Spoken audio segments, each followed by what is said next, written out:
Hey guys, tonight we're diving headfirst into a world where beauty standards weren't just demanding, they were downright dangerous.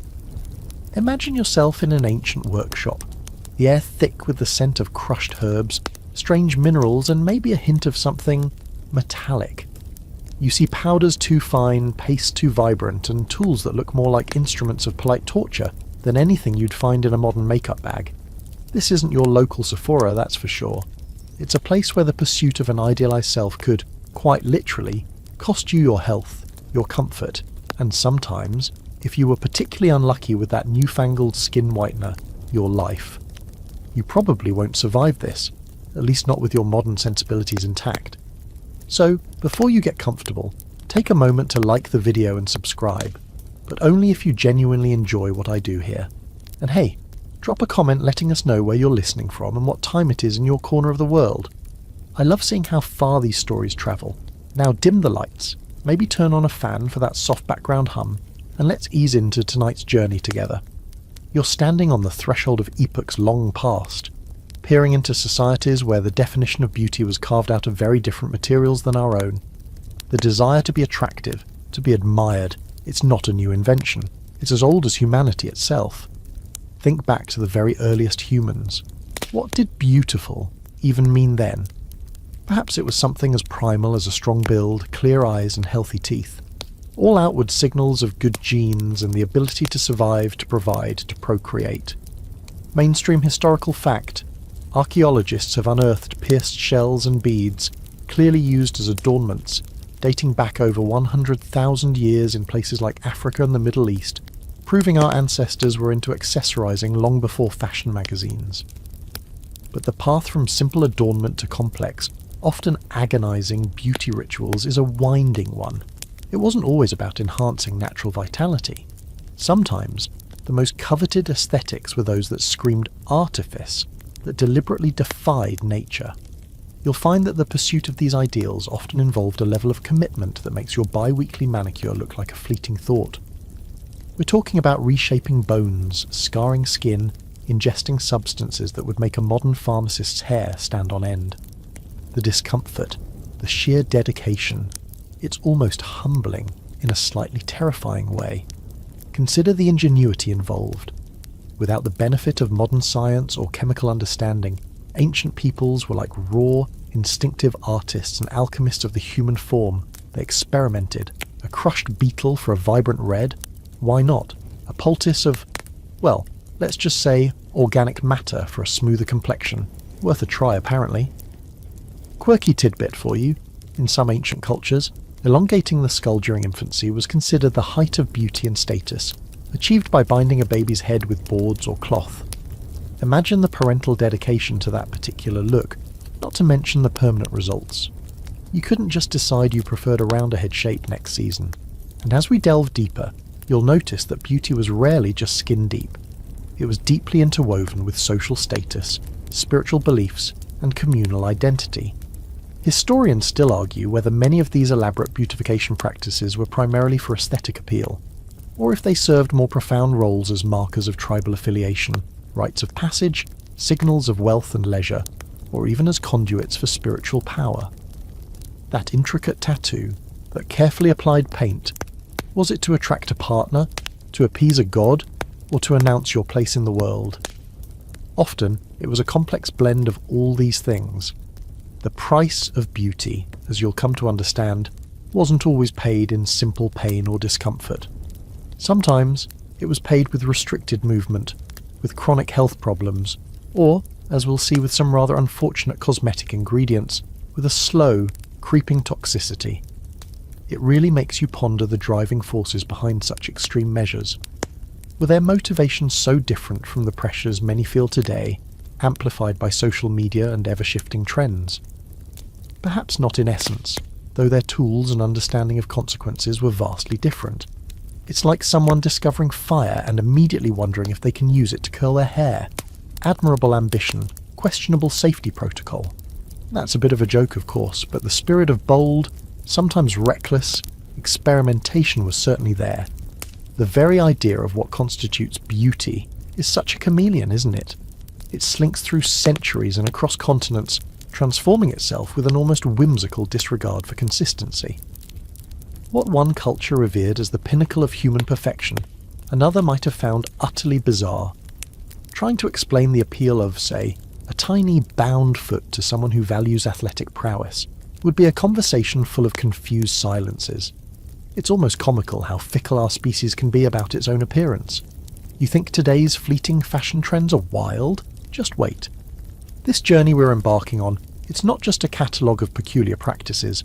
It's an exploration of human nature, our ingenuity, our desires, our anxieties, and our incredible capacity to endure in the name of an ideal. It's a testament to our creativity, yes, but also a stark reminder of our occasional spectacular folly. You thought navigating the modern dating scene was tough. Imagine doing it while also worrying if your face powder was slowly poisoning you, or if your elaborate hairstyle might spontaneously combust near an open flame. Perspective, right? So as we begin to gently lift the veil on these ancient rituals, remember that these were real people, with real lives and real aspirations. Their world was different, their knowledge was different, but their fundamental human urges were likely very similar to our own. Their stories, encoded in these often extreme beauty practices, are threads in the vast, colourful and sometimes baffling tapestry of human history. We're about to step into a world where no pain, no gain wasn't just a gym mantra. It was a daily, lived reality for those aspiring to the era's epitome of allure. And it all starts with a deceptively simple quest, to be beautiful. And so, this quest for beauty, this sometimes perilous path, leads us now, as the lanterns flicker low, to ancient China. You find yourself in a quiet chamber, perhaps a boudoir adorned with silk hangings and intricately carved wooden furniture. The air is still, save for the soft rustle of robes and the faintest scent of jasmine or plum blossom. But another, more dominant presence hangs in the atmosphere. The subtle, almost metallic tang of a particular cosmetic. Here, one of the most coveted badges of beauty, a supreme mark of elegance and high status, was a complexion of almost supernatural whiteness. Not just a healthy glow, mind you. We're talking about a pallor so profound it could border on the ghostly, a luminous matte finish that whispered of a life lived entirely indoors, untouched by the sun's common kiss. It was a beauty that spoke of delicacy, of refinement, of being so far removed from manual labour that your skin had never known a day of toil. To achieve this ethereal look, women, and sometimes men of certain standing, turned to a rather potent substance, lead. Yes, you heard that right. Finely powdered white lead, often known by its alluring historical name, ceruse, was the foundation of choice. Imagine it.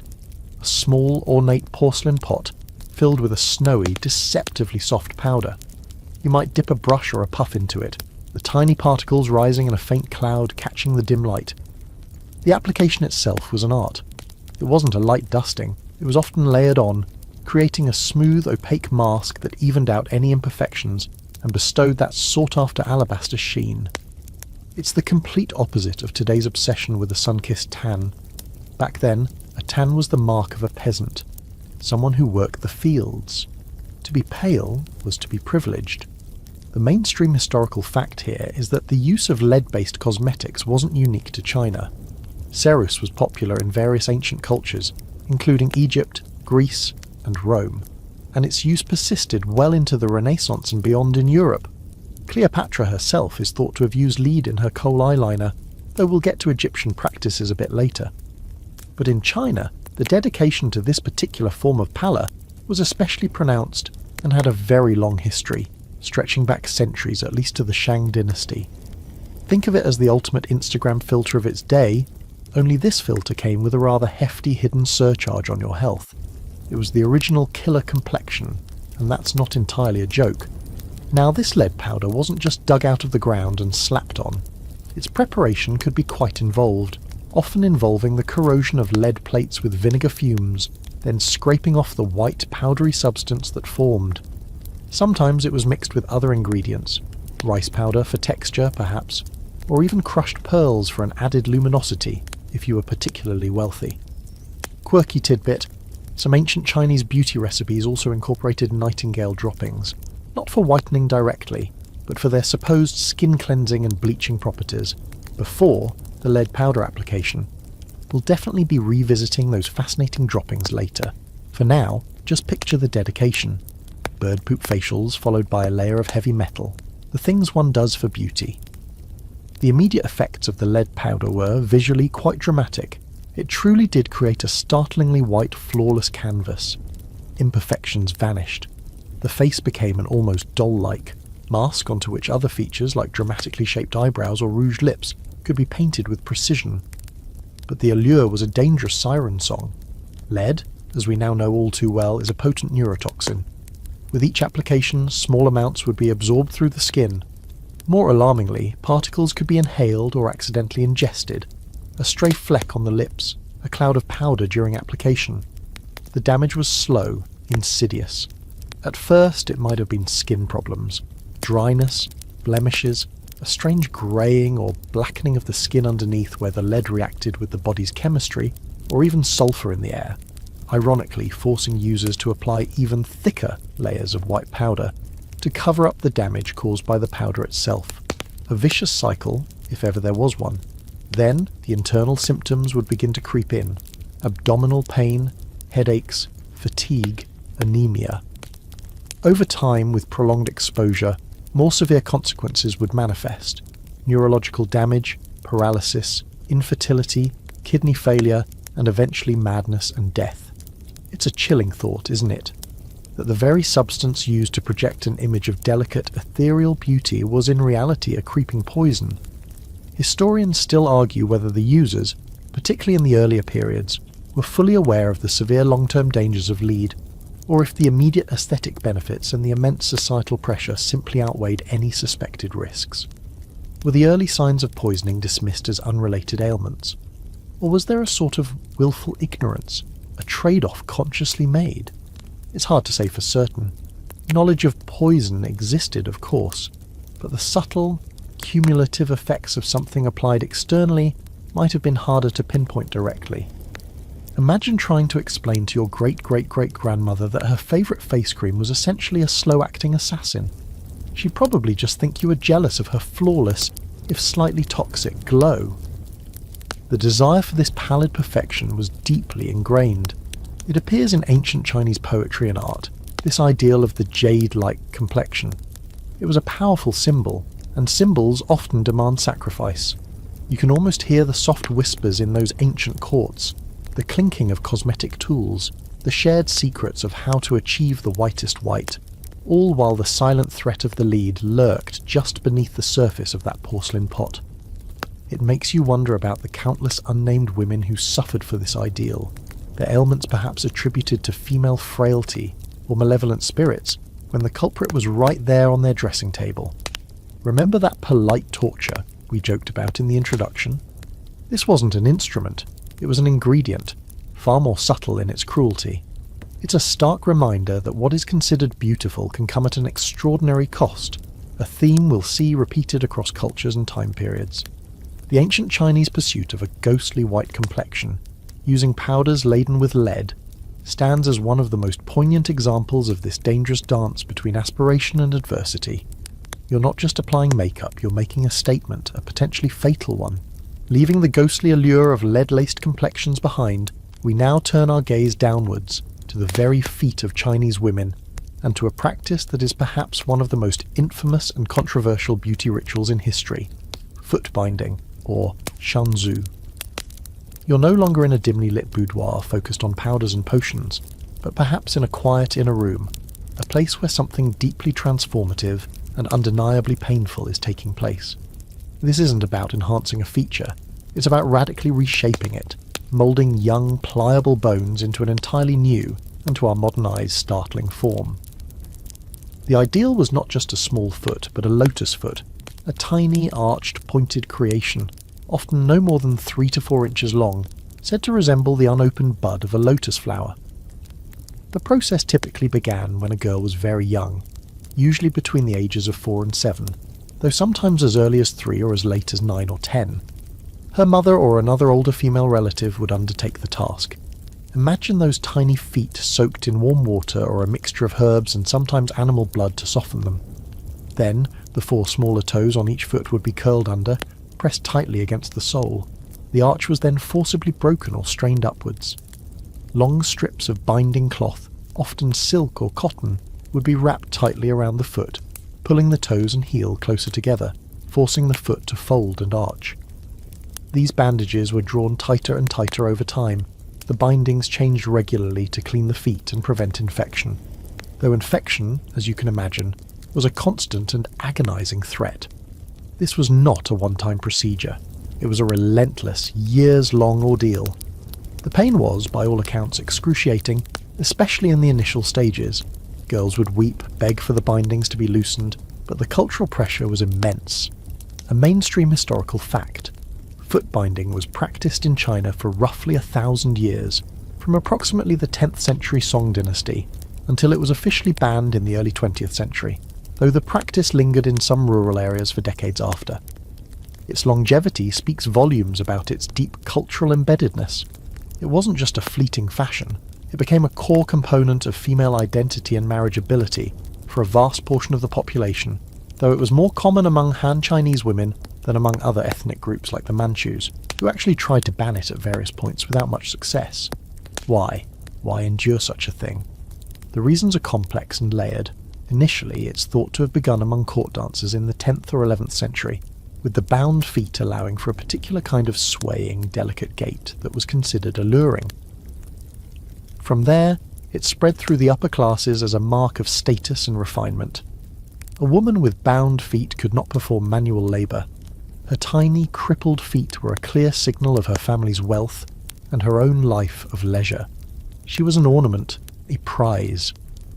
Over centuries, it became an almost indispensable prerequisite for marriage. Mothers bound their daughters' feet to ensure they could find a good husband. Men, it was said, found the lotus feet intensely erotic. Not just the feet themselves, but the mincing, swaying walk, the lotus gait that resulted. There's a rather unsettling irony here, crippling a woman to make her more attractive. The quirky tidbit here is that there was an entire elaborate lore and eroticism surrounding bound feet. Tiny, exquisitely embroidered silk shoes called lotus shoes were made to encase these miniature feet. There were even shoe games, and a whole vocabulary to describe the different shapes and qualities of bound feet. Men would supposedly never see the bare bound foot, only its beautifully shod presentation, adding to the mystique. Some literary sources describe the intoxicating scent of the powders and perfumes used to mask the often unpleasant odours that could result from the tightly bound, unventilated feet. It's a strange juxtaposition of perceived beauty and underlying physical reality. The long-term consequences beyond the obvious pain and disability were severe. Women with bound feet had difficulty walking, often needing support to move even short distances. They were prone to falls, chronic pain, infections, and poor circulation. The curled undertoes could become ingrown, nails piercing the sole. Sometimes flesh would rot away, or toes might even fall off. Yet the practice persisted. Historians still argue whether foot binding was primarily a tool of patriarchal control, designed to keep women subservient and immobile, or if women themselves became active participants and enforcers of the tradition, seeing it as a necessary path to social acceptance and a good marriage. The truth likely lies in a complex interplay of both. Daughters learned it from their mothers, and it became a deeply ingrained cultural norm, a must-have for social survival in many circles. You can almost feel the suffocating tightness of those bindings, the relentless ache in the bones, the way it would reshape not just a foot, but a life, dictating where a woman could go, what she could do, how she would be perceived. It makes the discomfort of modern high heels seem trivial in comparison. The dedication, the endurance it required from such a young age, is staggering. It's a powerful example of how far a society will go to enforce its particular aesthetic ideals, and how deeply those ideals can become intertwined with notions of femininity, class, and desirability. This wasn't about a splash of lead powder, easily washed away, though not without consequence as we know. This was about permanently altering the human body, a commitment written in bone and sinew.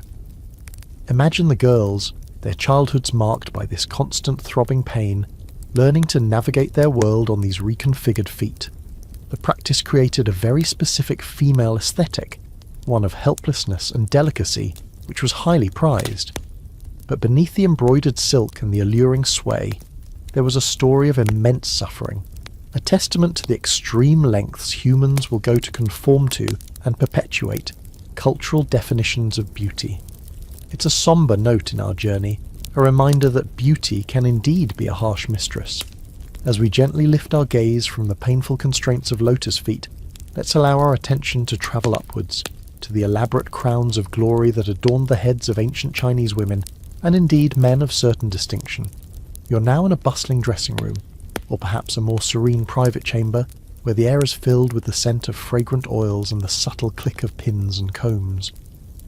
Before you, a stylist, or perhaps a team of dedicated attendants, is at work, not just teasing and arranging natural hair, but constructing architectural marvels that defy gravity and speak volumes about status, occasion, and artistic sensibility. Chinese hairstyles were not merely a matter of practicality, they were intricate expressions of identity, often taking hours to create and maintain. The sheer variety and complexity are astounding. From the Han dynasty through the Tang, Song, Ming and Qing dynasties, hairstyles evolved with the times, but a consistent theme was the love of height, volume and elaborate ornamentation.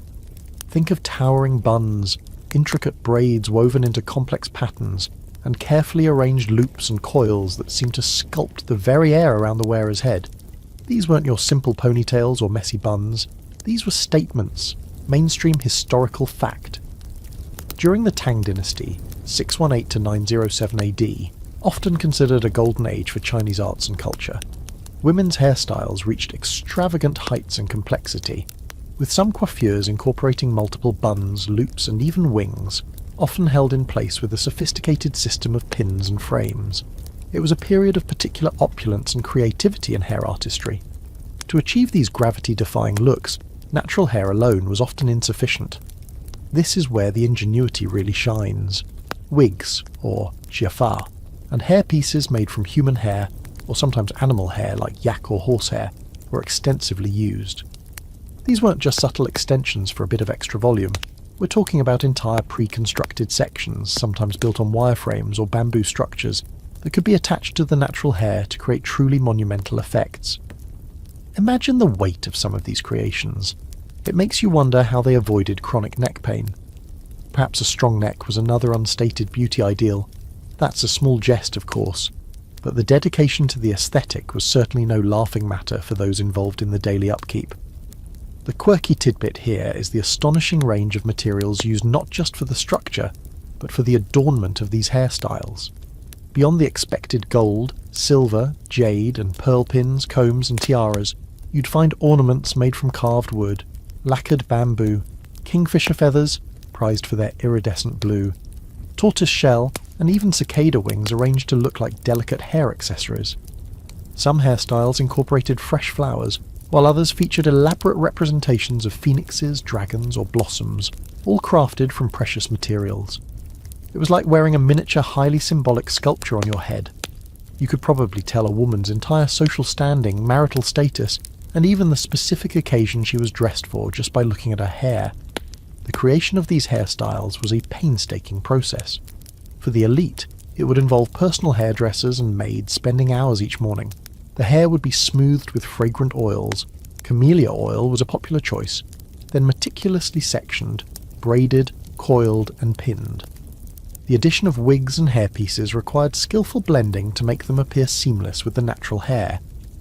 Historians still argue whether the extreme elaborateness of some courtly hairstyles served primarily as a display of wealth and leisure, proving one had the time and resources for such creations, or if they also carried deeper symbolic meanings related to cosmic order, auspiciousness, or specific mythological figures.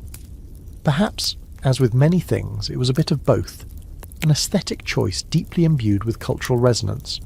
Think about the tools. Long, slender pins of various materials, some with ornate heads, used to secure sections of hair and attach ornaments. Combs of wood, ivory or jade, not just for detangling but for styling and as decorative elements themselves. There were also specific pomades and setting lotions, often made from natural resins or sticky plant extracts, to help hold the elaborate structures in place. It was a true art form passed down through generations. You can almost hear the quiet concentration in the room, the precise movements of the stylist, the occasional soft instruction. For men, while often less overtly flamboyant than the most extreme female styles, hair was also highly significant.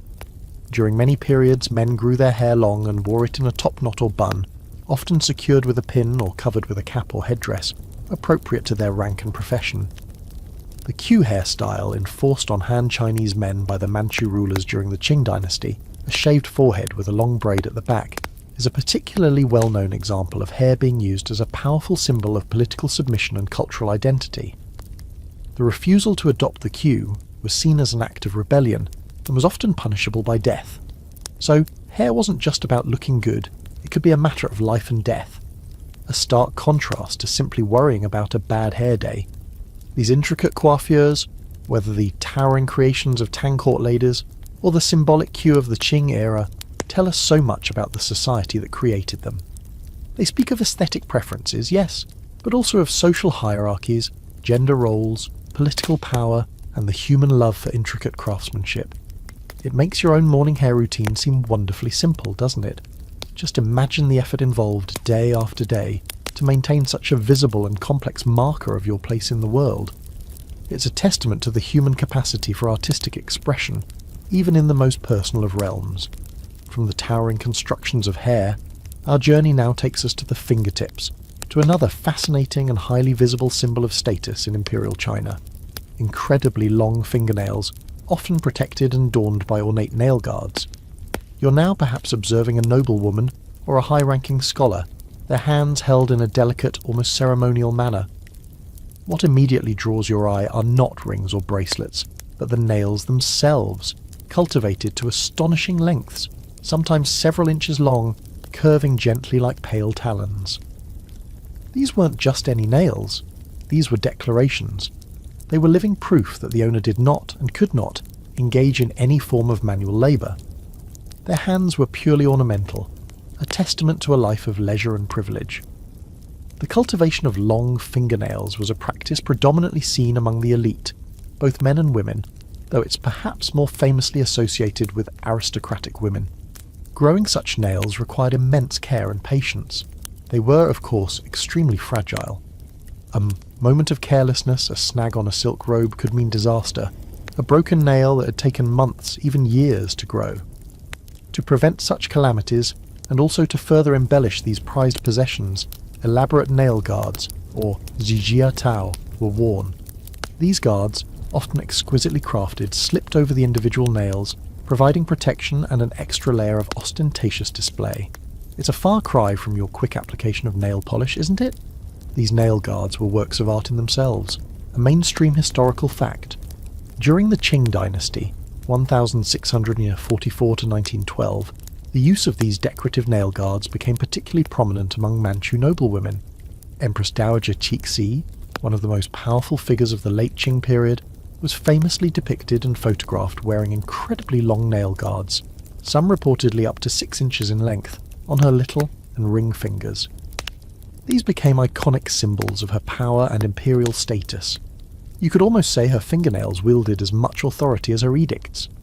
The materials used for these guards were as luxurious as you might imagine: gold, silver, gilded bronze, tortoiseshell, jade, ivory, and enamel. They were often intricately detailed with filigree work, inlaid with precious stones like pearls, rubies, sapphires, or turquoise, or adorned with carved motifs of auspicious symbols such as dragons, phoenixes, bats, a symbol of good fortune, or flowers. Some were even enamelled with vibrant colours. Imagine a hand already distinguished by its unnaturally long nails, further accentuated by these glittering, jewel-encrusted sheaths. It was a conspicuous display of wealth, a clear visual shorthand for, "I don't have to lift a finger." That's not just an idiom, it was a lived reality for these individuals. The quirky tidbit here is that sometimes these nail guards were so long and elaborate that they effectively rendered the wearer's hands almost useless for practical tasks. Eating, dressing, even simple gestures would have to be adapted or performed with the assistance of servants. It reinforces the idea that the impracticality was the point. It's a bit like the most extreme forms of high fashion today, beautiful to look at perhaps, but entirely unsuited for everyday life. The longer and more encumbered your nails, the more servants you clearly had at your disposal. It's a subtle, yet incredibly effective form of social signalling. Why such an emphasis on long nails? Historians still argue whether the practice was purely a status symbol, or if it also held deeper spiritual or symbolic meanings. Some theories suggest that long nails were associated with scholars and a life of contemplation, indicating hands unsullied by physical work and dedicated to intellectual pursuits. For women, it amplified the sense of delicacy and refinement, aligning with Confucian ideals of feminine grace and restraint. The nails themselves, being essentially dead keratin, might also have been seen as a way of cultivating something that endured, a slow, patient growth, mirroring perhaps the accumulation of wisdom or status over time. It's a fascinating concept, that something so seemingly passive could convey so much. Of course, maintaining such nails, even with guards, was a challenge. They would need to be carefully cleaned and possibly oiled to prevent them from becoming too brittle. Breakage was a constant concern, and for those who didn't use guards, or only used them on certain fingers, the risk was even higher. It makes you wonder about the daily anxieties involved. You're trying to enjoy a cup of tea, and your primary concern is whether you might chip a nail that represents years of careful cultivation. It adds a whole new layer to the concept of high maintenance. The visual is quite striking, isn't it? These elongated, protected fingers, perhaps resting delicately on a silk cushion, or gesturing slowly in conversation. It's a world away from the practical working hands that built the empires and tilled the fields. It's a beauty ideal that is, by its very nature, exclusive and unattainable for the vast majority of the population. Much like the lead-white skin we discussed earlier, it's a marker of a life removed from the mundane realities of survival. And just imagine the sound they might make, a soft clicking or tapping, the gentle chime of gold against porcelain. It's the sound of untouchable elegance. This practice, so visually arresting and so deeply symbolic, offers another window into the intricate social codes of Imperial China. It's a reminder that beauty standards are not just about aesthetics. They're about power, class, and the constant, subtle negotiation of one's place in the social hierarchy. The long nail wasn't just a nail, it was a silent, eloquent proclamation. Leaving the glittering, protected fingertips of Chinese nobility, our journey now takes a sharp turn eastward, across the sea to ancient Japan. You find yourself in a different setting, perhaps a traditional Japanese home with tatami mats and shoji screens, or observing a formal ceremony. Here, a striking and to many modern sensibilities, rather surprising beauty ideal once held sway.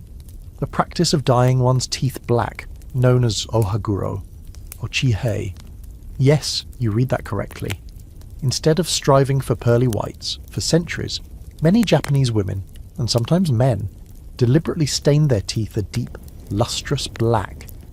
It's a fascinating counterpoint to the Western obsession with bright white smiles, and it challenges our assumptions about what constitutes dental aesthetics. The practice of ohaguro has a long and rich history in Japan, dating back to at least the Kofun period, 250 to 538 AD, with evidence found on Haniwa burial figures, and it continued, with varying popularity and social significance, right up until the Meiji era in the late 19th century, when the government officially banned it as part of its modernization and westernization efforts. Mainstream historical fact: ohaguro was practiced by a wide range of social classes, though its specific connotations varied. It was common among aristocratic women, samurai, married women in general, geishas, and even some commoners, particularly in urban areas. For married women, it was often seen as a symbol of fidelity and marital status, a sign that they were no longer seeking other suitors. The process of achieving that perfect lacquer-like blackness was quite specific. The primary ingredient was a dark brown solution of ferric acetate called kanamizu, made by dissolving iron filings in vinegar. When this solution was combined with vegetable tannins from sources like gallnuts from sumac trees or tea powder, it would react to produce a rich black dye that also had the benefit of being water-resistant.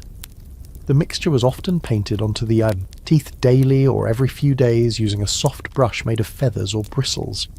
It wasn't a permanent dye in the sense of a tattoo, but rather a coating that needed regular reapplication to maintain its depth of colour and sheen. Imagine the slightly metallic, vinegar taste, probably not the most pleasant way to start your day, but dedication to the look was paramount. Why black teeth? The reasons are multifaceted and evolved over time. One of the most commonly cited practical benefits was that the dye actually helped to protect the teeth from decay and strengthen the enamel. The iron and tannins had antimicrobial properties, and the lacquer-like coating could seal out bacteria. So, in a way, it was an early form of dental sealant, albeit a very conspicuous one.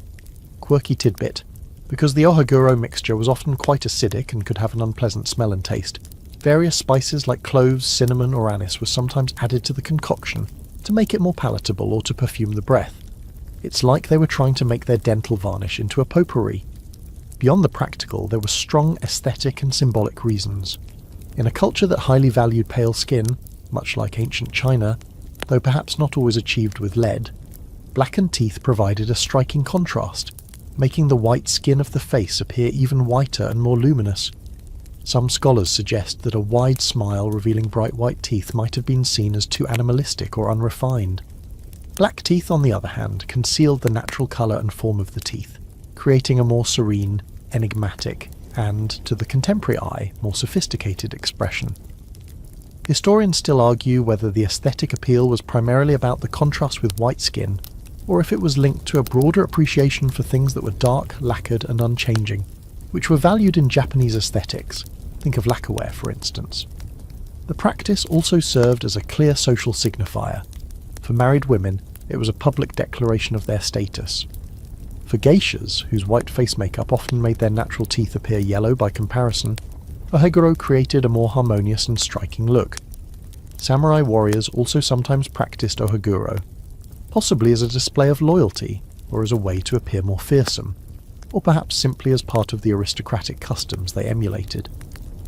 It's interesting how a single practice could carry different shades of meaning for different groups within the same society. The visual effect must have been quite dramatic. Imagine a woman with a pale, powdered face, brightly rouged lips, and then, when she smiled or spoke, a flash of gleaming black teeth. It's a look that is so different from Western ideals that it can be hard for us to initially process as beautiful, but within its cultural context, it was a mark of elegance, maturity, and refinement.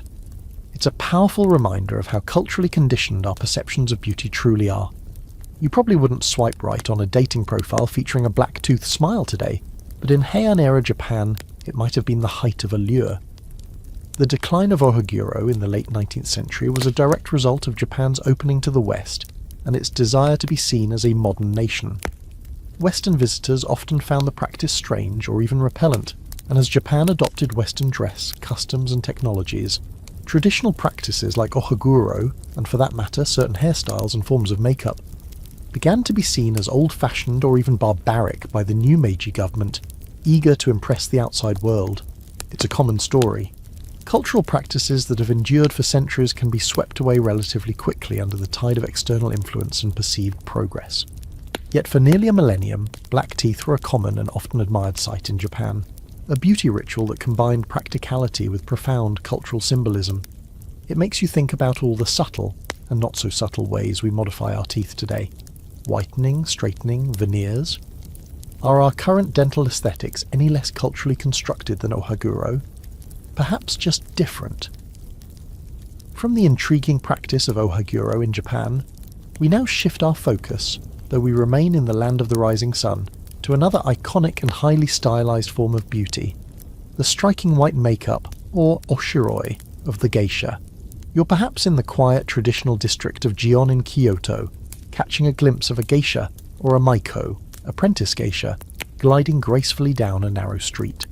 Her kimono is a work of art, her hair impeccably styled, but it's her face that often captures the most immediate attention. A flawless, opaque white mask, accented by vivid red lips and delicately lined eyes. This isn't just makeup, it's a transformation, a carefully constructed persona that speaks of artistry, tradition, and a world set apart.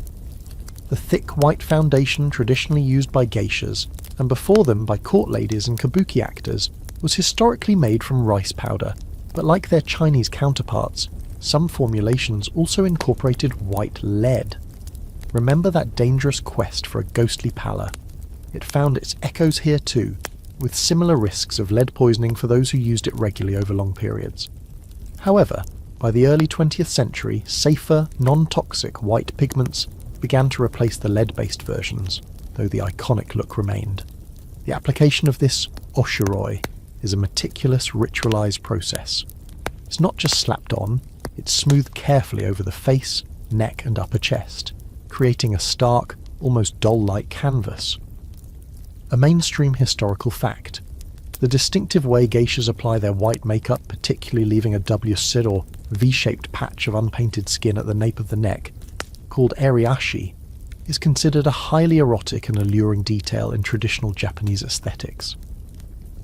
This unpainted area creates a visual contrast and emphasizes the mask-like quality of the makeup, drawing attention to the sensuality of the neck, which was traditionally considered a point of beauty. Similarly, a small area of unpainted skin is often left around the hairline, giving the impression that the white face is a mask being worn. The white face serves multiple symbolic purposes. Firstly, in a world before bright electric lighting, the white makeup would have made the geisha's face more visible and luminous in the dim, candlelit rooms where they entertained. It helped their features stand out, almost like a performer on a subtly lit stage. Secondly, the white mask creates an air of serene, idealized femininity. It smooths away individual imperfections and transforms the wearer into a more archetypal figure of beauty and grace. It's about transcending the everyday and embodying an artistic ideal. You're not just seeing a woman, you're seeing a living piece of art. The quirky tidbit here relates to the eyebrows and lips. After the white foundation is applied, the eyebrows are traditionally drawn in with charcoal, often with a touch of red, and they might be painted higher on the forehead than the natural brow line, contributing to the stylized, mask-like appearance. The lips are painted smaller than their natural shape, typically using a vibrant red pigment derived from safflower petals, beni. For Maiko, only the lower lip might be painted red in their first year, a subtle signifier of their apprenticeship stage. It's these small, deliberate details that add layers of meaning to the overall look. It's almost like a secret code if you know how to read it. The process of becoming a geisha, including mastering the art of applying this makeup, takes years of training. It's not just about looking beautiful, it's about embodying a whole host of traditional Japanese arts: dance, music, conversation, and the art of hospitality. The makeup is an integral part of this persona. Historians still argue whether the geisha's white makeup primarily serves to de-individualize the woman, turning her into a beautiful object, or if it empowers her by allowing her to inhabit a respected artistic role that grants her a degree of independence and agency not always available to other women in historical Japanese society. Perhaps it's a delicate balance of both, a complex interplay of tradition and individual artistry. Imagine the sensation of wearing such thick makeup for hours on end. It must create a very distinct feeling, a barrier almost between the wearer and the world. The skill involved in the application is considerable. The lines must be precise, the coverage even.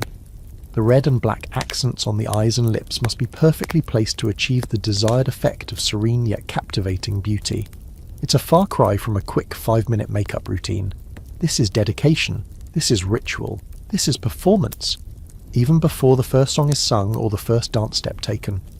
The contrast between the stark white foundation and the vivid red and black accents is incredibly dramatic.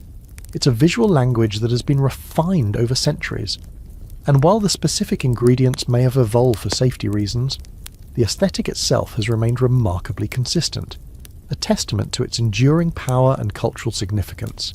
It makes you wonder if our modern no-makeup looks will have such longevity, or if they'll just be a fleeting blip in the grand history of human adornment. One might wager on the geisha's look having more staying power. The geisha's white mask, then, is far more than just a cosmetic choice. It's a symbol of a unique cultural institution, a mark of artistic dedication, and a visually stunning example of how makeup can be used to create not just beauty, but an entire persona. It invites you to look beyond the surface, to appreciate the artistry and tradition that lie beneath that flawless white canvas. It's a beauty that is both timeless and deeply rooted in a specific cultural moment, a perfect harmony of form and meaning. Leaving the serene, white-masked world of the Japanese geisha, we now slip back across the waters to China, but this time we're granted a rare, almost furtive glimpse into the most exclusive of boudoirs. Those within the Forbidden City, the heavily guarded Imperial Palace in Beijing. Here, surrounded by opulent silks, priceless jades, and the constant hum of courtly intrigue, the emperors, empresses, and favoured concubines had access to cosmetic recipes and beauty treatments that were the stuff of legend, often closely guarded secrets, and sometimes delightfully bizarre. You're not just in any noble's chamber now, you're where imperial power dictated even the ingredients in a face cream. The pursuit of beauty within the Forbidden City was, as you can imagine, taken to an entirely new level. With seemingly limitless resources and a burning desire to maintain youth, allure, and an aura of almost divine perfection, the imperial family and their chosen companions experimented with and indulged in an astonishing array of concoctions. Many of these were based on traditional Chinese medicine principles, aiming to balance the body's energies and promote beauty from within, as well as enhance it externally. But alongside the sensible herbal remedies, there were some truly eyebrow-raising ingredients. Remember that lead face powder we discussed? It was certainly present here, likely in its most refined and expensive forms, but the quest for exotic and potent materials went much further. A mainstream historical fact, Empress Dowager Cixi, who we met earlier with her astonishing nail guards, was renowned for her elaborate beauty regimen, which she maintained well into her old age. Historical records and court memoirs detail her use of powdered pearls, taken internally and applied externally for skin luminosity, jade rollers, yes, they're not a new invention, and complex herbal baths and teas. She also reputedly had a team of physicians and attendants dedicated solely to preserving her appearance. It was a serious state-level affair to keep the Empress looking her best. Imagine the pressure on those poor cosmetic chemists of the court, now for the quirky and sometimes downright strange. Some imperial cosmetic recipes reportedly included ingredients like deer antler, believed to promote vitality, placenta, both human and animal, for rejuvenation, a practice that still has niche modern proponents, bird's nest soup, made from swiftlet nests prized for skin health, and even more esoteric substances. There were tales of face masks made with a blend of powdered mother-of-pearl, ginseng, and, according to some more whispered accounts, ingredients that might make you squirm a little, like bat droppings, considered good for clearing blemishes, or earthworms, for skin smoothing. You can almost picture a nervous court alchemist, presenting a new, slightly dubious-sounding lotion to a skeptical concubine, hoping it delivers on its promise of eternal youth without any unfortunate side effects. Your Highness, I assure you, the pulverized cicada shell adds a delightful sheen.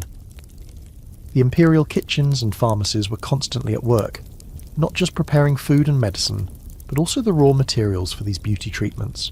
Flowers like jasmine, osmanthus, rose, and chrysanthemum were not just for decoration. Their petals were distilled for fragrant waters infused into oils or powdered for blushes and scented sachets. Ginseng, a revered ingredient in Chinese medicine, was a staple, believed to promote overall health and, by extension, a radiant complexion. Pearls, as mentioned, were ground into fine powders, supposedly to lighten the skin and reduce wrinkles. The sheer opulence is staggering. If it was rare, expensive, and rumoured to have beautifying properties, you can bet it found its way into an imperial cosmetic pot.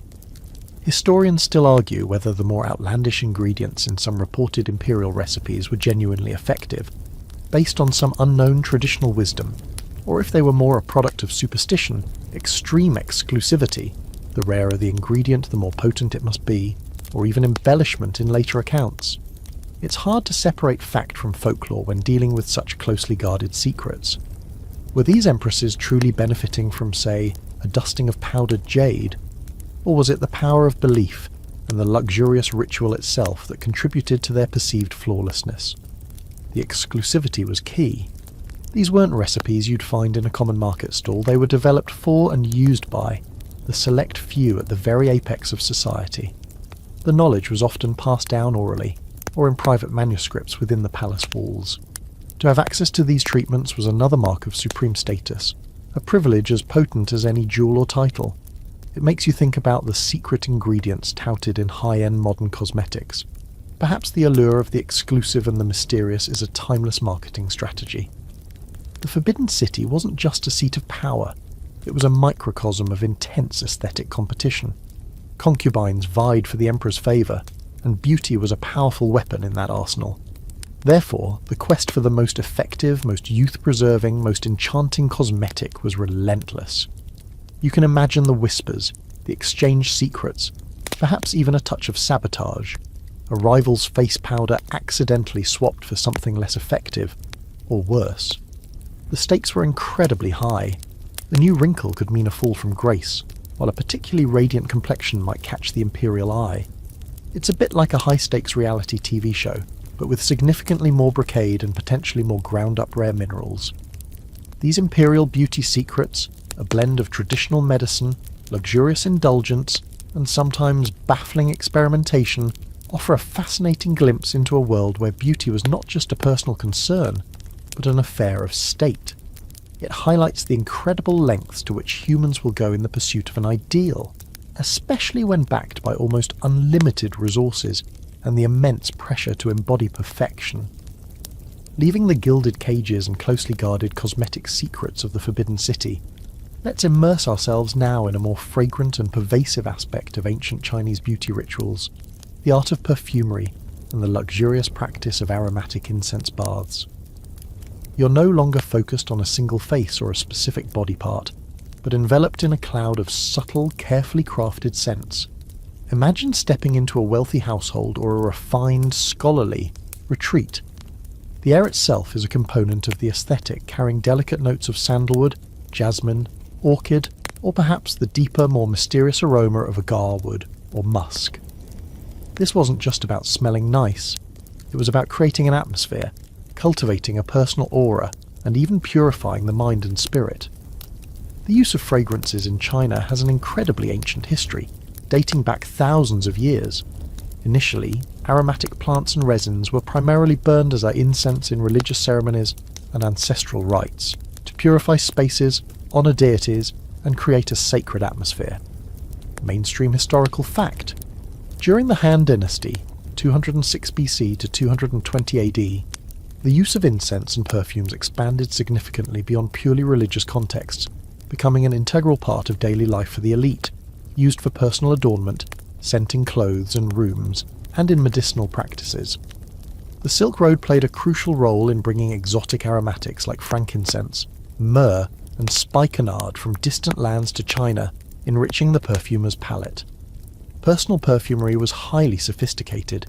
Instead of dabbing liquid perfume directly onto the skin as we often do today, ancient Chinese practices often involved scenting one's clothing. Small, intricately carved pomanders or sachets, xiangbao or xiangnang, filled with fragrant powders, dried flowers, herbs and aromatic woods like sandalwood or camphor would be tucked into sleeves, hung from belts, or placed among robes in storage chests. This created a subtle, lingering fragrance that moved with the wearer, a gentle olfactory signature rather than a overwhelming blast of scent. It's a much more understated approach to perfume than a spritz from an atomizer, don't you think? Then there were the aromatic baths. For those who could afford it, bathing was not merely a cleansing ritual but a luxurious sensory experience. Bath water would be infused with fragrant flower petals. Orchids, lotuses, chrysanthemums were popular, or with decoctions of aromatic herbs and woods. Imagine sinking into a warm, steaming bath, the water fragrant with the essence of a blooming garden. It was believed that these aromatic baths not only cleansed the body, but also relaxed the mind, soothed the spirit, and could even impart a delicate, lasting fragrance to the skin. It's the original aromatherapy spa day, right in your own home, if your home happened to be rather well appointed. The quirky tidbit here is the existence of incense clocks, jiangzhong or qiaxiang yin. These were ingenious devices that burned specially formulated trails of powdered incense to measure time. Different scents could even be used to mark different hours or periods of the day. So not only was your environment beautifully scented, but your very perception of time could be intertwined with fragrance. Imagine knowing it's mid-afternoon, because the air now carries a hint of plum blossom instead of the earlier jasmine. It's a wonderfully poetic way to live, though perhaps not ideal if you have a very sensitive nose or allergies. Oh dear, is that the meeting with the tax collector incense I smell? The ingredients used were diverse and often imbued with symbolic meaning. Orchids, for example, were associated with elegance and refinement. Plum blossoms, blooming in winter, symbolised resilience and purity. Sandalwood was prized for its calming, meditative qualities. Musk, derived from the glands of the musk deer, was a powerful and long-lasting fixative, considered highly alluring, though its sourcing raises ethical concerns for us today. Agar wood, also known as oud, a resinous wood formed in aquilaria trees when they become infected with a specific type of mould, was, and still is, one of the most precious and sought-after aromatics, prized for its complex, rich and spiritually uplifting scent. Historians still argue whether the primary motivation behind the extensive use of personal and environmental fragrances was purely aesthetic pleasure, or if it was more deeply rooted in traditional Chinese medicinal concepts of qi, vital energy, and the belief that specific aromas could positively influence health, mood, and even fortune. Many aromatic substances were indeed key components in traditional remedies, used to open the orifices, dispel pathogenic influences, or harmonise bodily functions. So, smelling good might have also been considered a form of preventative healthcare. The creation of perfumes and incense was a skilled art. Perfumers, often closely associated with physicians or alchemists, experimented with blending different raw materials to achieve the perfect balance and desired effect. They understood the principles of distillation, enfleurage, extracting scents using fats, and maceration.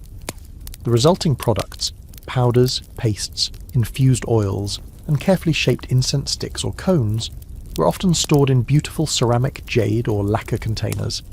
So you see, the ancient Chinese engagement with beauty wasn't limited to what could be seen. It profoundly involved the sense of smell. It was about creating a complete sensory environment, where fragrance played a vital role in personal presentation, social ritual, and even spiritual well-being. It makes our modern habit of quickly spraying on some cologne before rushing out the door seem rather utilitarian by comparison. Theirs was a world where scent was woven into the very fabric of life, a subtle but powerful tool for cultivating beauty, tranquility, and a sense of refined living. You can almost breathe in that ancient air, a gentle perfume of history itself. As the fragrant mists of incense baths begin to dissipate, let's bring our focus back to the face, specifically to a feature that has been shaped, plucked, painted, and pondered over for millennia: the eyebrows. In ancient China, as in many cultures, eyebrows were far from a mere afterthought. They were a key element of facial aesthetics, capable of conveying emotion, character, and crucially adherence to prevailing fashion. You're now perhaps observing a woman at her bronze mirror, a collection of small tools and pigments laid out before her, as she prepares to transform her natural brows into a work of art. And some of the fashionable shapes, well, they might surprise you. Forget the natural feathered look or the bold, defined arches popular today. Ancient Chinese eyebrow fashions went through a fascinating array of trends, some of which were highly stylized and deliberately artificial. Mainstream historical fact: during the Tang dynasty, a period we've noted for its opulent beauty standards, a wide variety of elaborate eyebrow shapes were in vogue. These had wonderfully evocative names like distant mountain brows, long and slender, tapering elegantly, willow leaf brows, delicate and gracefully curved, or drooping pearl brows. But perhaps the most intriguing, and the one we'll linger on, is the moth and tenny brow, or silkworm moth brow. Yes, you heard that right. Women would pluck or shave their natural eyebrows and then, using a dark pigment, often a black or dark grey ink-like substance called dye, they would paint on new eyebrows in shapes that mimicked the delicate feathery antennae of a silkworm moth. These could be short and slightly fuzzy, or slender and arched, often with a slightly blurred soft focus effect. It's a look that is so specific and so far removed from our current ideals that it's captivatingly strange. Imagine the dedication, removing your own brows to replace them with tiny painted insect feelers. It's a bold fashion statement, to say the least. One hopes they weren't trying to attract actual moths. That's a joke, of course, but the imagery is quite striking. The pigments used for painting these fashionable brows were varied. Dye was a common choice, often made from soot. Pine soot was favoured for its deep black colour, mixed with a binder, or from minerals like manganese oxide. Sometimes a greenish-black pigment derived from roasted indigo plants, known as qing dye, was used, giving a subtly different hue. The application required a steady hand and a fine brush. The aim was to create a specific fashionable shape that complemented the overall makeup look, especially that pale lead-white face and the rouged lips. The eyebrows were crucial for framing the eyes and conveying expression, even if that expression was one of highly stylized fashionable ennui. The quirky tidbit here is that the popularity of certain eyebrow shapes could sometimes be traced back to a specific imperial consort, or a famous beauty, whose look was then emulated throughout the court and beyond. If the emperor's favourite concubine decided that short, upward tilting brows were the new chic, you can bet that tweezers and pots of D would be working overtime across the capital. It's like an ancient form of influencer culture, but instead of Instagram, the trends were set by imperial decree or courtly favour. Did you see Lady May's new startled fawn eyebrows? We simply must try them. Why such artificial and sometimes bizarre shapes?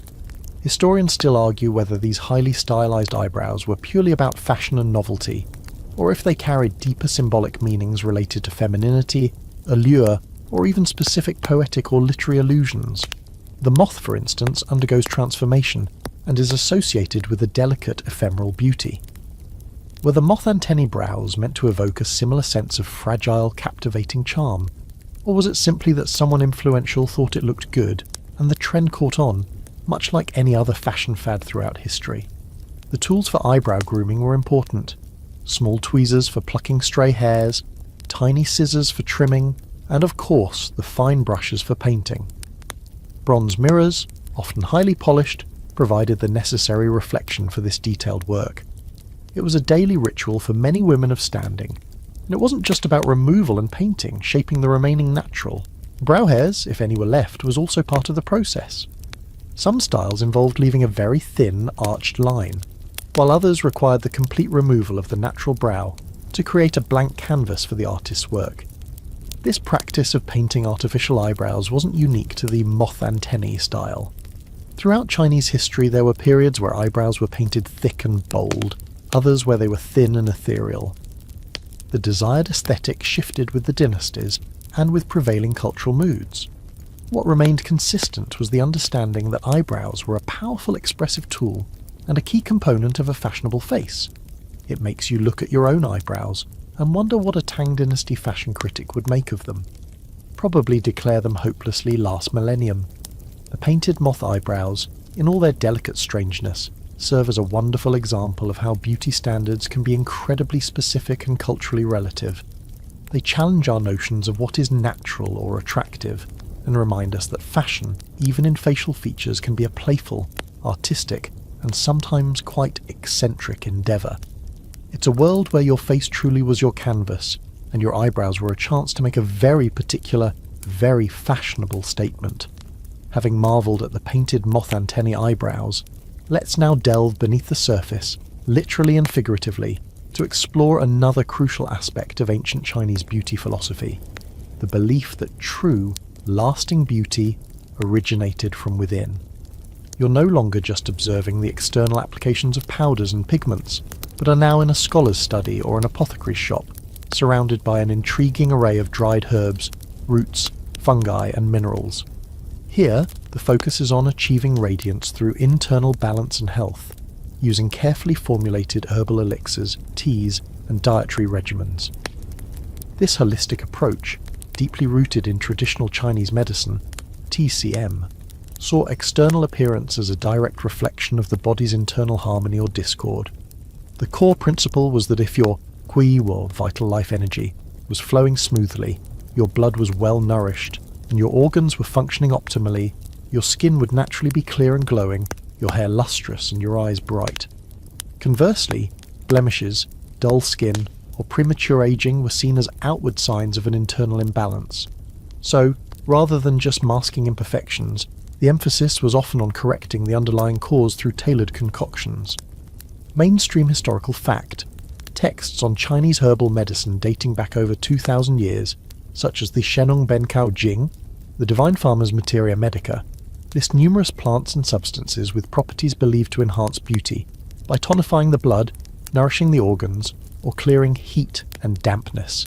TCM concepts related to inflammation or stagnation. These weren't just vague notions of eating healthy. The prescriptions could be highly specific, often tailored to an individual's particular constitution and symptoms. For example, goji berries. Wolfberries were, and still are, widely consumed for their reputed benefits to the eyes and skin, believed to nourish the liver and kidneys. Jujube dates were used to tonify the spleen and stomach, promoting good digestion and blood production, leading to a rosy complexion. Astragalus root was taken to boost ki and strengthen the immune system, contributing to overall vitality and a healthy glow. You can imagine someone sipping a carefully brewed tea, not just for refreshment, but as a daily dose of beautifying medicine. It's like a skincare routine you can drink. The quirky tidbit here involves some of the more, shall we say, premium ingredients that were believed to offer exceptional beauty benefits. We've touched on powdered pearls being ingested for skin luminosity. Another prized and very expensive ingredient was bird's nest, specifically the nests of swiftlets, made from their hardened saliva. Consumed as a soup, it was believed to improve skin texture, reduce wrinkles, and promote a youthful complexion. Imagine paying a small fortune for what is essentially bird spit soup, all in the name of beauty. Then there was Hishu Wu, Fallopia multiflora or Foti, a herb famously reputed to prevent greying hair and even restore dark colour to hair that had already turned grey, as well as promoting longevity and vitality. Legends abound of ancient sages who lived for centuries with jet black hair thanks to this herb. Whether it truly reversed greying is debatable, but its reputation was formidable. The preparation of these elixirs and beauty-enhancing foods was an art in itself. Herbs might be decocted, simmered for a long time to extract their properties, infused as teas, ground into powders to be mixed with honey or rice wine, or incorporated into soups and congees. The timing of when to take certain remedies could also be important, aligning with the body's natural rhythms according to TCM principles. Historians still argue whether the perceived efficacy of many of these herbal beauty treatments was primarily due to their actual pharmacological properties. Many traditional herbs do contain bioactive compounds, or if the placebo effect, combined with the overall healthier lifestyle, often associated with such regimens, good diet, adequate rest, stress management, played a more significant role. It's likely a combination, with some herbs having demonstrable benefits, and others working more subtly on the mind-body connection. This internal approach didn't mean external treatments were neglected, but they were often seen as complementary. For instance, after drinking your goji berry and jujube tea, you might then apply a face mask made with powdered mung beans to cool and detoxify the skin, or ground almonds to gently exfoliate and nourish. The idea was to work from both the inside out and the outside in, creating a synergistic effect. It's a wonderfully integrated vision of beauty and wellness, something modern, holistic health movements are increasingly re-embracing. It makes you think twice about relying solely on a topical cream when your diet consists mainly of instant noodles and stress. Consider the vast knowledge accumulated over centuries about the properties of different plants and natural substances. Apothecaries and physicians were like walking encyclopedias of this herbal lore. They understood which herbs were cooling or warming, which ones tonified or dispersed, and how to combine them to achieve specific results without causing unwanted side effects. This wasn't just random plant picking, it was a sophisticated system of medicine that viewed the body and nature as interconnected. So, while the lead powders and painted eyebrows offered a more immediate visible transformation, these herbal elixirs represented a deeper, more long-term investment in one's beauty and health. It was about cultivating a radiance that shone from within, a beauty that was not just skin deep but was a testament to a balanced and well-nourished life. It's a philosophy that suggests true allure comes from vitality, not just artifice. And who wouldn't want a bit of that ancient wisdom in their teacup? As we steep in the wisdom of ancient Chinese herbal elixirs, understanding that beauty was cultivated from the inside out, let's now turn to a tool that bridges this internal focus with external application, a surprisingly ancient device that has seen a remarkable resurgence in modern skincare. The Jade roller. You're perhaps back in an elegant boudoir, or maybe even a scholar's quiet study where moments of self-care are cherished. On a polished wooden table, beside porcelain pots of cream and fragrant oils, lies a cool, smooth implement, a small roller, often made of jade or another semi-precious stone, designed to be gently glided across the face. It feels wonderfully familiar, doesn't it? Almost like you've seen it on a beauty influencer's feed just yesterday. The use of jade and other stones for therapeutic and beautifying purposes has a long and venerable history in China. Jade, in particular, holds immense cultural significance, valued far more than gold or silver. It's associated with purity, wisdom, longevity, and good health. It was believed to possess protective and healing properties, capable of balancing qi and promoting harmony. Mainstream historical fact. Archaeological evidence, including jade tools and ornaments found in tombs, suggests that jade has been revered and utilised in China for at least 7,000 years. While specific dating of the first facial rollers made of jade is a bit more nebulous, the practice of using jade for skincare and massage is believed to have been a luxurious ritual among the Chinese elite, particularly women of the imperial court and wealthy families, for many centuries, certainly flourishing by the Qing dynasty if not earlier. These ancient rollers were not so different in basic design from their modern counterparts. Typically they consisted of a larger oblong stone for the broader areas of the face like the cheeks, forehead and jawline, and sometimes a smaller, rounder stone at the other end for the delicate under-eye area, or around the nose. The stones would be polished to a high sheen and attached to a handle, also sometimes made of jade or another fine material. The sensation of the cool stone gliding over the skin would have been instantly soothing and refreshing. Imagine that gentle pressure, the coolness easing tension from the brow or jaw, the smooth surface improving circulation. It's a simple pleasure, but a deeply satisfying one. The quirky tidbit here is that beyond jade, other stones were also used for these facial tools, each believed to have its own unique properties.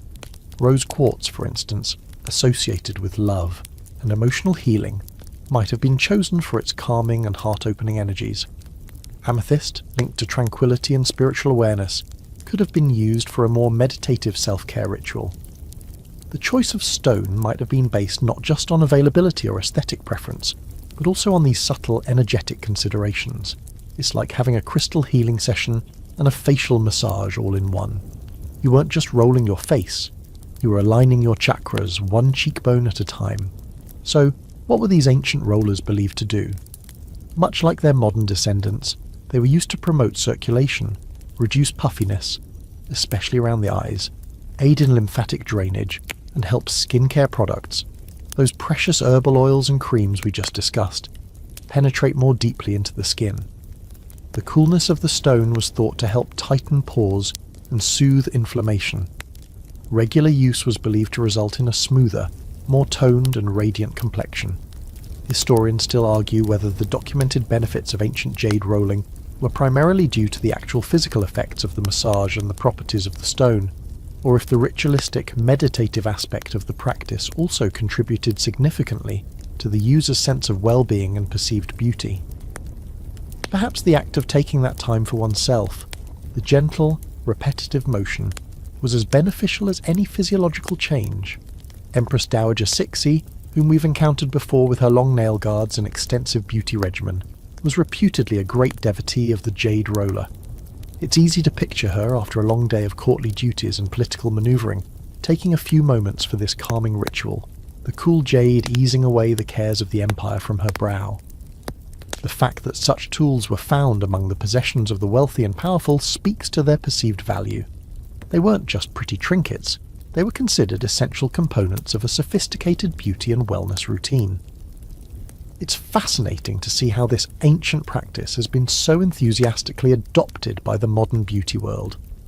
Walk into any department store or browse online beauty retailers, and you'll find a plethora of jade rollers, rose quartz rollers, amethyst rollers, and more. They're touted for many of the same benefits that were appreciated centuries ago. It's a beautiful example of ancient wisdom finding resonance in contemporary life. It makes you wonder what other lost beauty secrets are out there, waiting to be rediscovered and remarketed to a new generation. Perhaps powdered pearl facials will be the next big thing, though hopefully without the lead this time. The enduring appeal of the jade roller lies in its simplicity and its connection to natural materials. In an age of complex gadgets and synthetic ingredients, there's something inherently attractive about a tool that is so straightforward, so tactile, and so rooted in tradition. It's a little piece of ancient luxury that you can hold in your hand, a reminder that sometimes the most effective beauty solutions are the ones that have stood the test of time. The gentle click of the stone as it rolls, the cool sensation on your skin. It's a quiet conversation with centuries of beauty wisdom. Having explored the cool, smooth touch of ancient Chinese jade rollers, let's now allow our journey to drift southwest, across continents, to the sun-drenched lands of ancient Egypt.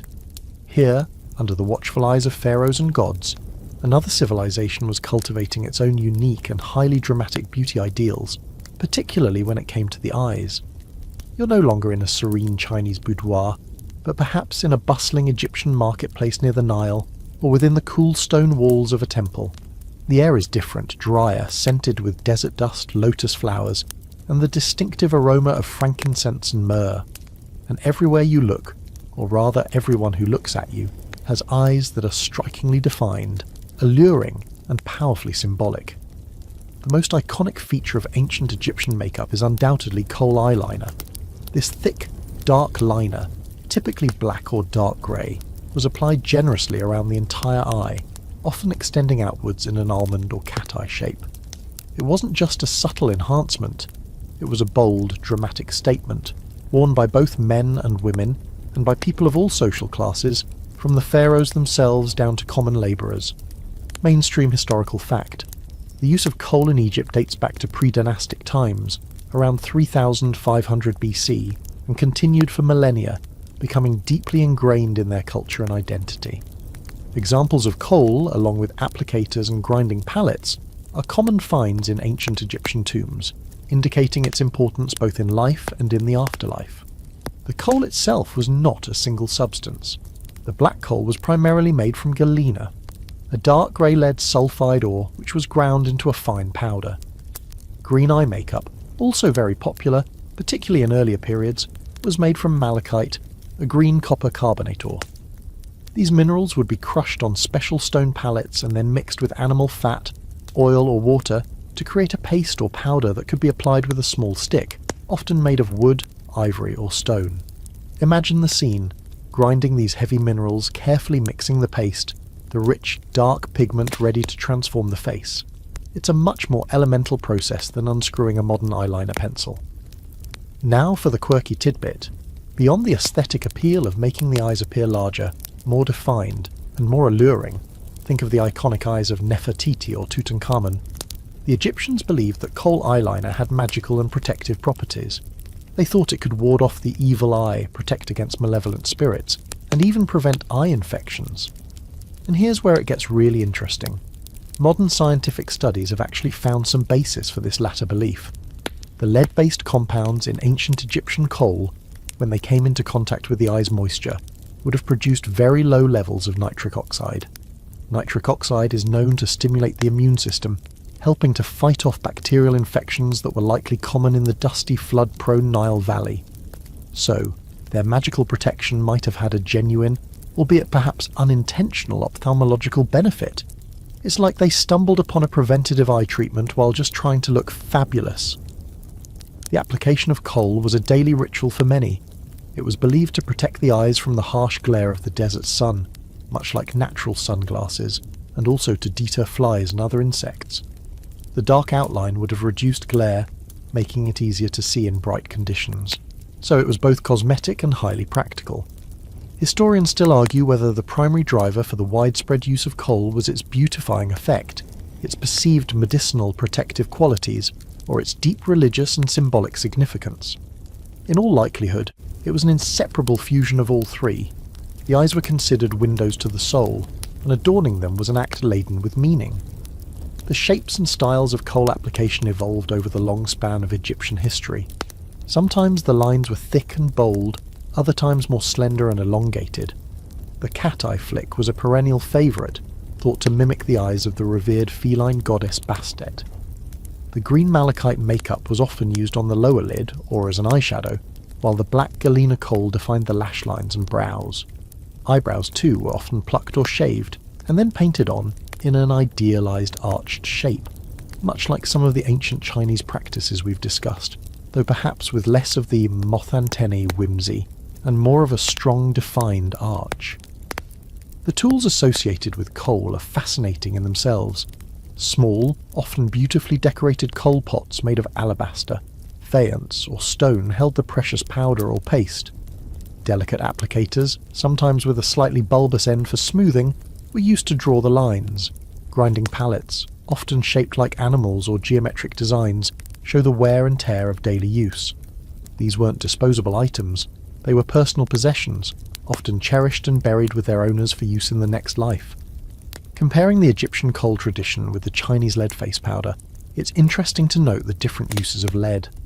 While the Chinese sought a pale complexion, potentially at great risk, the Egyptians used lead sulfide around their eyes, which in small, controlled doses as applied, may have offered some protection. Of course, lead is still lead, and high or prolonged exposure would undoubtedly have been harmful, but the specific context and application methods seem to have made a difference. It's a reminder that the danger of an ingredient can be dose-dependent and related to how it's used. The legacy of Egyptian eye makeup is undeniable.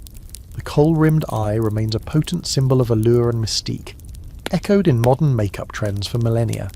It's a look that speaks of power, divinity, and an ancient, sophisticated understanding of how to enhance and protect one of the body's most expressive features.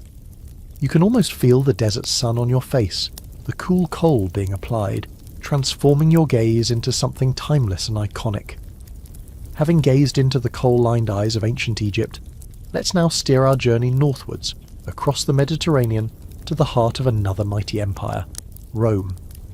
You find yourself no longer in the arid desert or a refined eastern court, but perhaps amidst the bustling forums, lavish bathhouses, or opulent villas of the Roman Republic and later, the Empire. Here, beauty standards were a fascinating blend of influences, Greek ideals of proportion and symmetry, Etruscan traditions, and their own unique, sometimes rather surprising innovations. And just like the other cultures we've visited, the Romans had their share of curious and occasionally questionable beauty rituals. While the ghostly white pallor achieved with lead powder, Tsurusa as they called it, remember, was also highly prized in Rome, much like in China, Roman women, and some men, employed a whole arsenal of other cosmetics and treatments to achieve their desired look. Mainstream historical fact: Roman public baths, or thermetias, were central to Roman social life and hygiene. These weren't just places to get clean, they were elaborate complexes with hot and cold pools, saunas, gymnasiums, and even libraries. Skincare was an integral part of the bathing ritual, involving scraping the skin with a curved metal tool called a strigil to remove oil and dirt, followed by anointing with oils. This focus on cleanliness and skin health was a foundational aspect of Roman beauty. Beyond the basics, Roman women were avid users of cosmetics. They used chalk powder for a whiter complexion if lead was too expensive or too obviously dangerous, rouge made from ochre, rose petals, or even wine dregs for their cheeks and lips, and soot or powdered antimony, a metallic element, to darken their eyebrows and eyelashes, much like the Egyptians used coal. But it's in some of their more specific concoctions and practices that things get particularly interesting, and sometimes a bit rustic. You can almost smell the concoctions brewing, a strange mix of flowers, minerals, and things you might more readily associate with a farm. The quirky tidbit for this stop on our journey is the Roman fondness for rather unusual ingredients in their face masks and skin treatments. For instance, crocodile excrement, known as crocodile, was reportedly used in facial masks, believed to have skin smoothing and rejuvenating properties. Yes, you read that correctly. Imagine a wealthy Roman matron, reclining on her chaise lounge, her face slathered in what she hopes is the key to eternal youth, but which is in fact dried reptile dung. It certainly gives new meaning to going green with your skincare. Another popular ingredient for facials was ass's milk. Poppaea Sabina, the wife of Emperor Nero, was famously said to travel with a retinue of 500 asses so she could bathe in their milk daily, believing it preserved the fairness and softness of her skin. Cleopatra, centuries earlier in Egypt, was also renowned for her milk baths, so Poppaea was perhaps taking a leaf out of an already legendary beauty book. Hair care was also a major concern. Blonde hair was particularly fashionable for a time, especially after Roman encounters with Germanic and Gallic peoples. To achieve this, Roman women would use bleaching agents, some of which were rather harsh, like mixtures of ashes, goat fat, and caustic soda, or they would sit in the sun with their hair coated in special lotions. For those who couldn't achieve the desired blonde or who preferred other colours, wigs made from the hair of captured Germanic slaves were highly sought after. It's a rather grim reminder of the human cost behind some fashion trends. If bleaching failed or they wanted a darker look, concoctions made from things like boiled walnuts or leeches stewed in wine were used as hair dyes. You'd really have to want that new hair colour to go the leech route. Historians still argue whether the Roman emphasis on elaborate beautification, particularly during the height of the empire, was a sign of decadence and moral decline, as some contemporary Roman satirists and later Christian writers suggested, or if it was simply a reflection of a wealthy, sophisticated society with the leisure and resources to indulge in such pursuits. Were these practices seen as frivolous, or were they integral to maintaining social status and projecting an image of Roman cultural superiority? The debate mirrors similar discussions about other highly beautified societies. The Roman toolkit for beauty was quite extensive. They had tweezers for hair removal, a smooth, hairless body was generally preferred for women, pumice stones for exfoliating skin and even for whitening teeth, mirrors made of highly polished bronze or silver, and an array of pots, vials, and spatulas for their creams and cosmetics, often made of glass, alabaster or bone. It's not so different from a modern vanity table if you squint a bit and ignore the crocodile poop. You can picture the scene in a wealthy Roman domus, the mistress of the house attended by her ornatrix, a specialised slave hairdresser and beautician, discussing the latest trends from the capital, experimenting with a new skin cream recipe, whispered from a friend who heard it from a cousin, who knows someone who works for an important senator's wife. The desire for beauty, the sharing of tips and tricks, the occasional disastrous experiment, it's a timeless human drama, played out here with a distinctively Roman flavour. It makes you appreciate your own, hopefully less odorous, nightly skincare routine. So, from crocodile dung facials to milk baths and hair dyes, made of questionable ingredients, the Romans certainly weren't afraid to experiment in their pursuit of beauty. Their practices, a mix of the sophisticated and the surprisingly earthy, offer another fascinating chapter in our exploration of how different cultures have defined and strived for their aesthetic ideals. It's a world where practicality and luxury, the mundane and the bizarre, often sat side by side on the dressing table. Leaving the sometimes earthy, sometimes opulent beauty practices of the Roman Empire, let's glide back across the globe, returning to Japan, where we previously encountered the striking traditions of ohaguro, blackened teeth, and the geisha's white mask. Now, we delve into another refined and rather surprising Japanese beauty secret, one that promises porcelain-smooth radiant skin through an ingredient that might make you pause: nightingale droppings. Yes, you're not misreading. We're talking about bird poop, specifically from the Japanese bush warbler, or uguisu, carefully collected, sanitized and powdered to create a facial treatment known as uguisu no fun, literally nightingale feces. You might find yourself in a traditional Japanese setting, perhaps observing a geisha during her intricate skincare routine, or even in a more common household where this traditional wisdom has been passed down.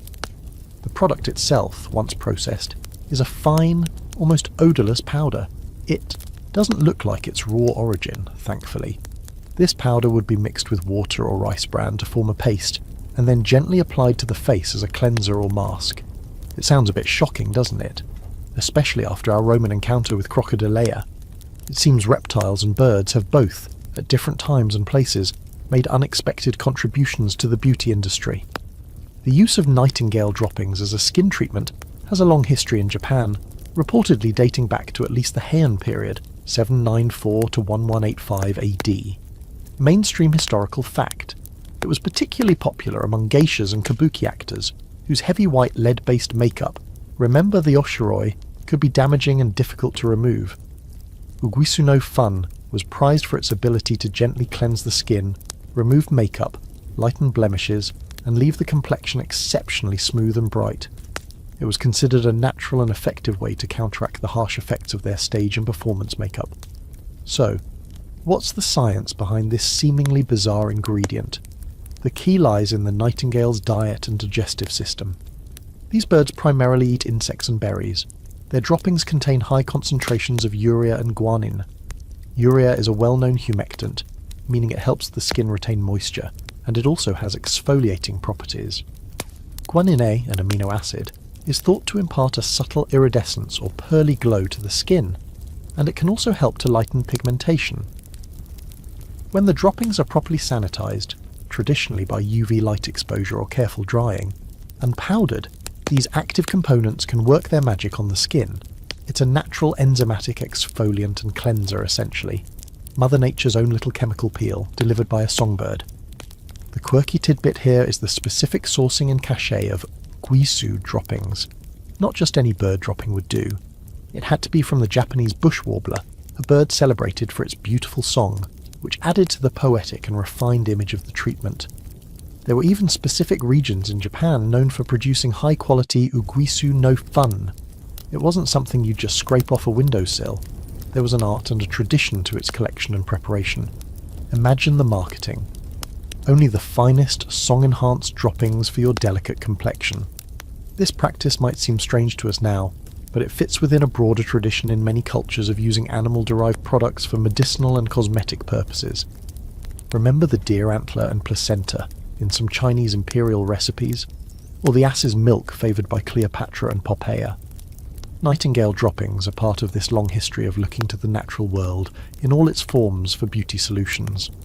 Historians still argue whether the widespread adoption of uguisu no fun by geishas was primarily due to its demonstrable effectiveness in dealing with their heavy makeup, or if its rarity and exotic nature also contributed to its allure and prestige as a secret beauty treatment. Perhaps it was a bit of both, a product that actually worked, with an added sprinkle of mystique. The sensation of applying it. Once mixed into a paste, it would likely feel similar to a fine clay mask or a gentle scrub. The lack of strong odour in the processed product was crucial to its acceptability. Users prized it for leaving their skin feeling incredibly soft, smooth, and noticeably brighter. It was seen as a gentle yet powerful way to achieve that coveted, flawless, porcelain complexion that was so highly valued in traditional Japanese aesthetics. You can almost picture a geisha, after a long night of performing, carefully removing her white oshiroi with this special powder, her skin breathing a sigh of relief underneath. It's fascinating how different cultures arrive at such unique solutions. While the West might have been experimenting with harsher chemical peels or abrasive scrubs, the Japanese found a gentler, more organic approach, albeit one that required a certain open-mindedness about ingredients. It makes you wonder what other natural substances with potent skincare benefits are out there, perhaps in equally unexpected places. Just try not to look too suspiciously at your local pigeon population. The tradition of using nightingale droppings is not entirely lost. Even today, some high-end spas and beauty brands offer geisha facials or products containing sanitized nightingale excrement, often marketed for its skin lightening and smoothing properties. It's a testament to the enduring appeal of this ancient and admittedly unusual beauty secret. It certainly makes your average oatmeal mask seem rather tame in comparison.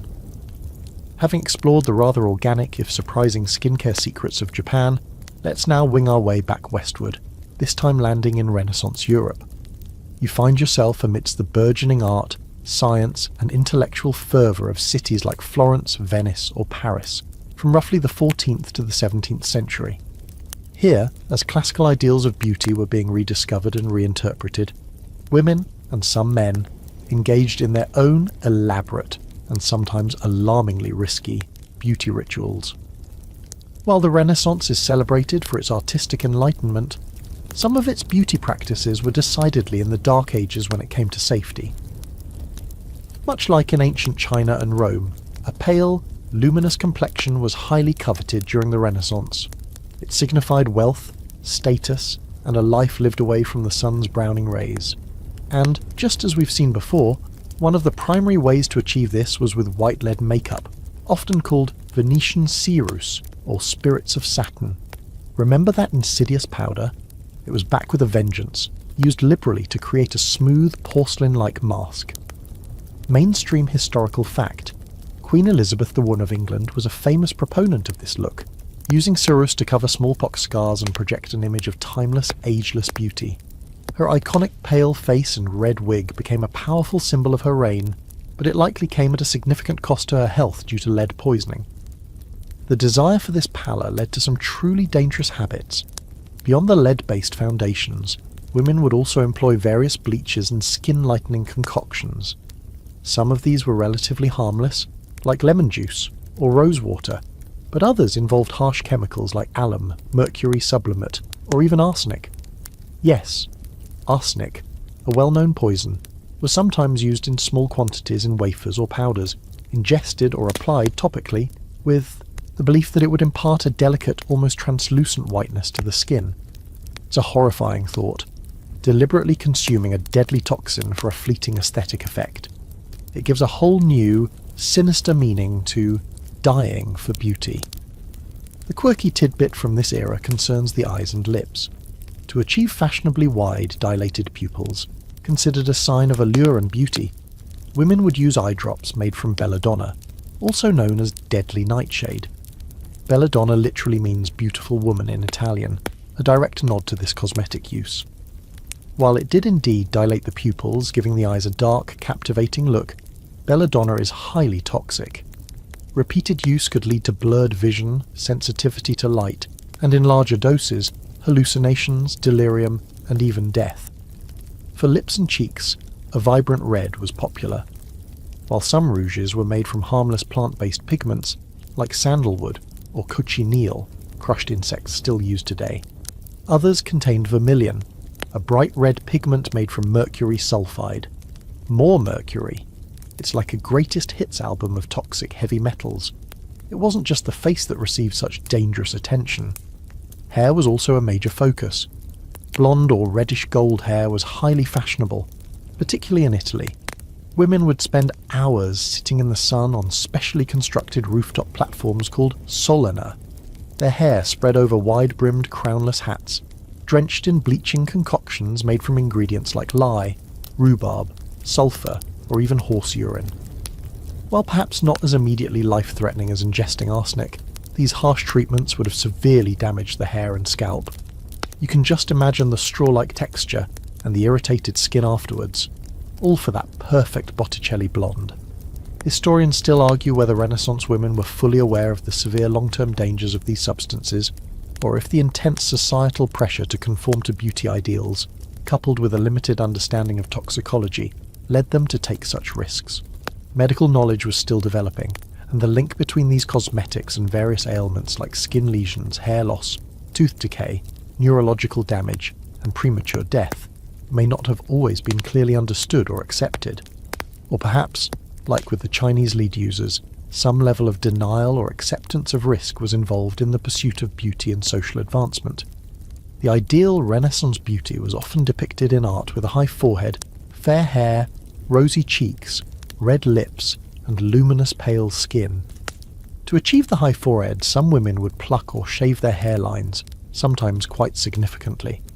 Eyebrows were often thin and arched, or sometimes completely plucked and redrawn higher up. It's a look that required considerable and often hazardous effort to maintain. You thought your morning routine was complicated? Imagine having to carefully apply lead, mercury, and belladonna, all while hoping your hair doesn't fall out from the latest bleaching experiment. This period, so celebrated for its artistic achievements, provides a stark reminder of the dangerous lengths people will go to in the name of beauty. The divine complexions and captivating eyes, immortalized in Renaissance portraits, often concealed a reality of toxic exposure and potential suffering. It's a sobering thought that the quest for an idealized appearance could lead to such self-destructive behaviors driven by fashion, societal expectation, and a perhaps misguided faith in the beautifying power of some truly perilous substances. It makes you appreciate the safety regulations on modern cosmetics, doesn't it? Even if reading the ingredient list can still sometimes feel like a chemistry exam. Leaving the poisonous allure of Renaissance cosmetics, let's now turn our attention to a more subtle, yet highly symbolic form of adornment, the artificial beauty mark. You're shifting between eras and locales now, perhaps observing a coquettish lady in 18th century Europe, then glancing back to a tastefully adorned scholar or courtesan in Ming or Qing dynasty China. What connects them is a tiny, deliberately placed dot or patch on the skin, a small embellishment that could speak volumes about fashion, allure, and even carry hidden messages. These weren't accidental blemishes, they were carefully curated accents. In Europe, particularly during the 17th and 18th centuries, artificial beauty marks known as mouches, French for flies, became an incredibly popular fashion accessory.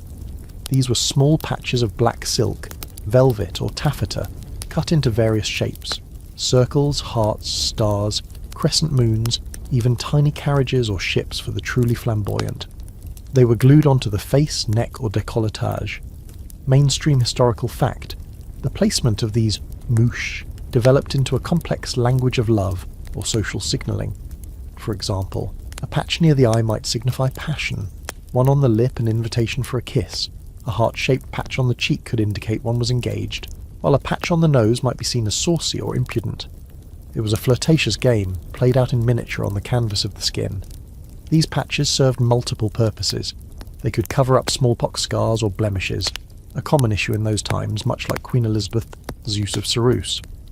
They also provided a striking contrast against the fashionably pale skin, drawing attention to certain features.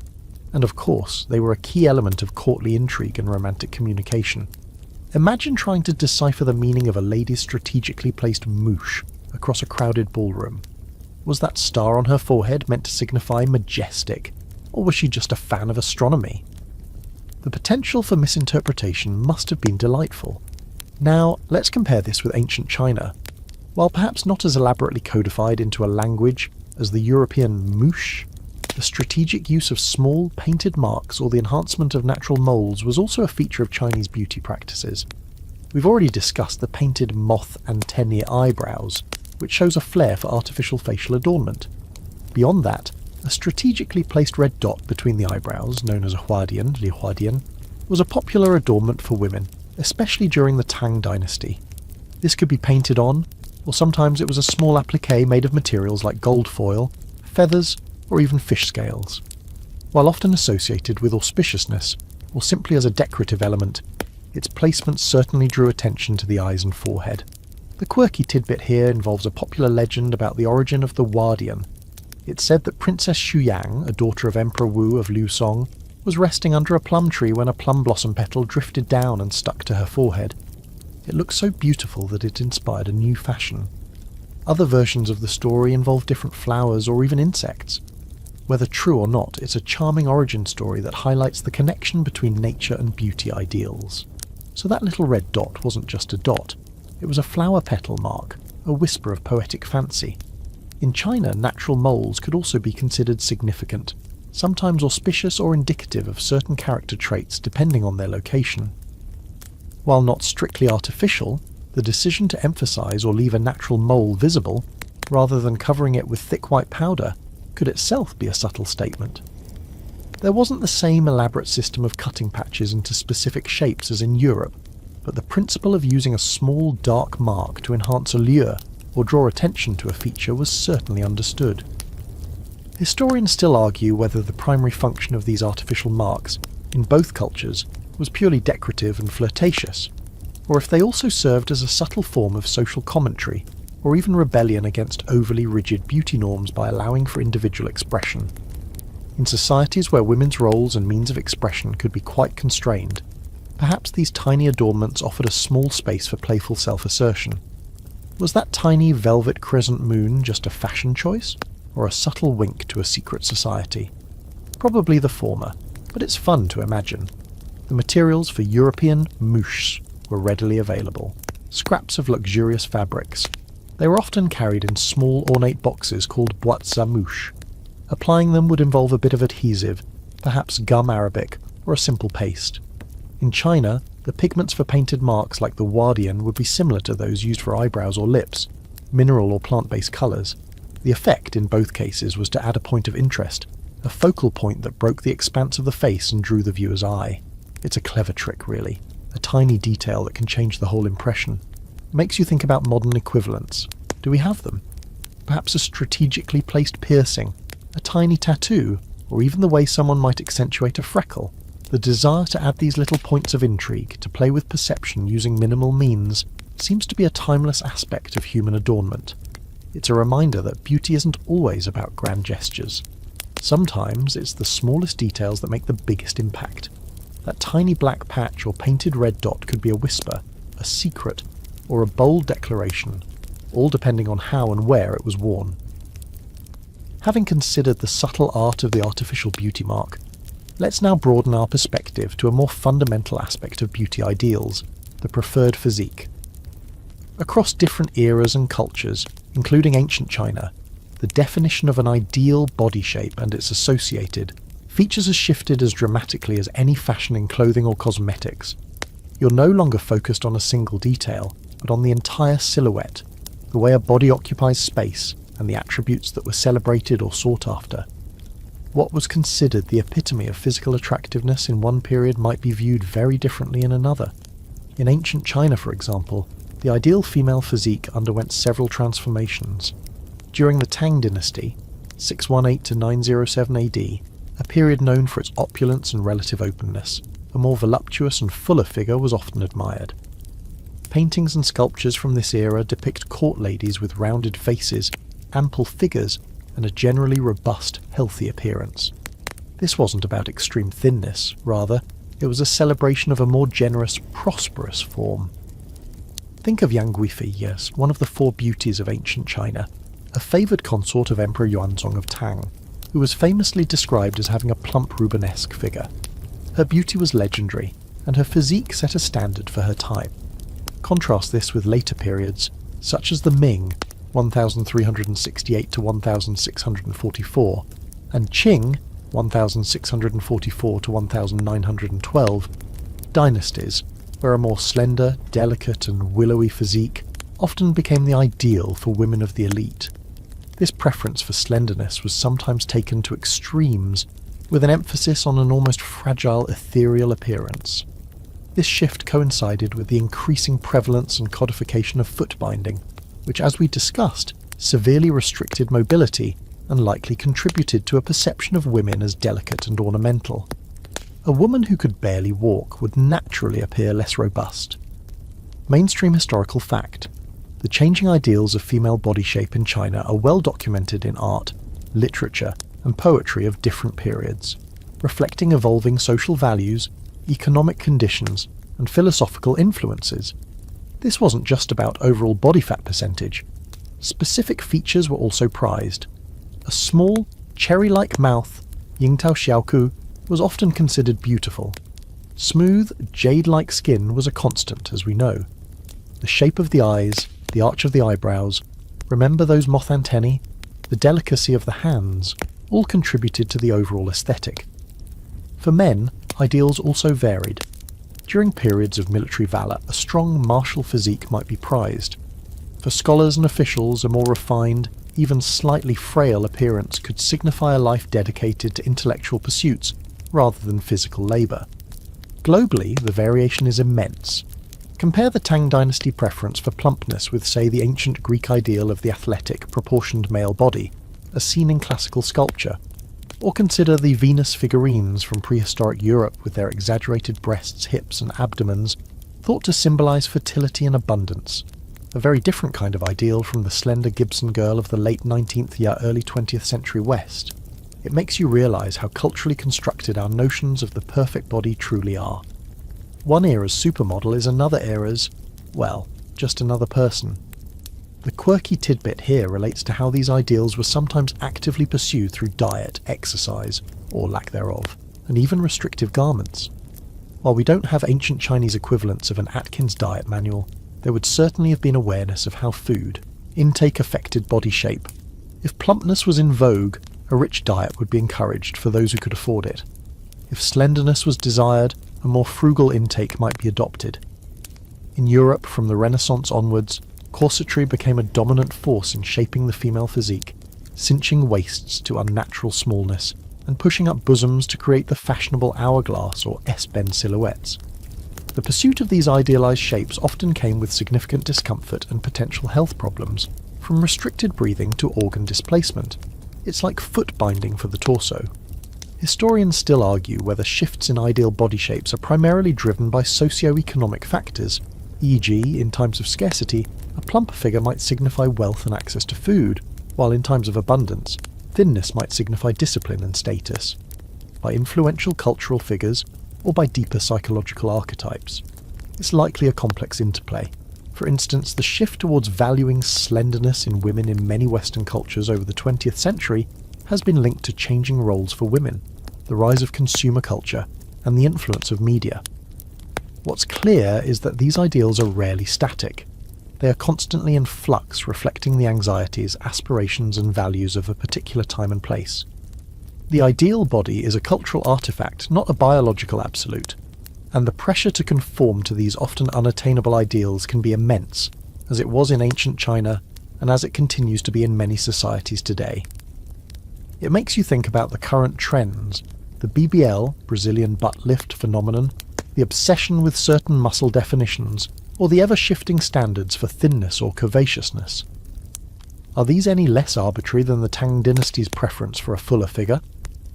Understanding these historical shifts in ideal physiques helps us to see our own contemporary beauty standards with a more critical eye. It reminds us that what we find attractive is often learned, conditioned by the images and messages we absorb from the culture around us. The ancient Chinese woman striving for that perfect Tang dynasty plumpness or Ming dynasty slenderness was responding to her world just as we respond to ours. It's a continuous, evolving human story of shaping and being shaped by our aesthetic desires.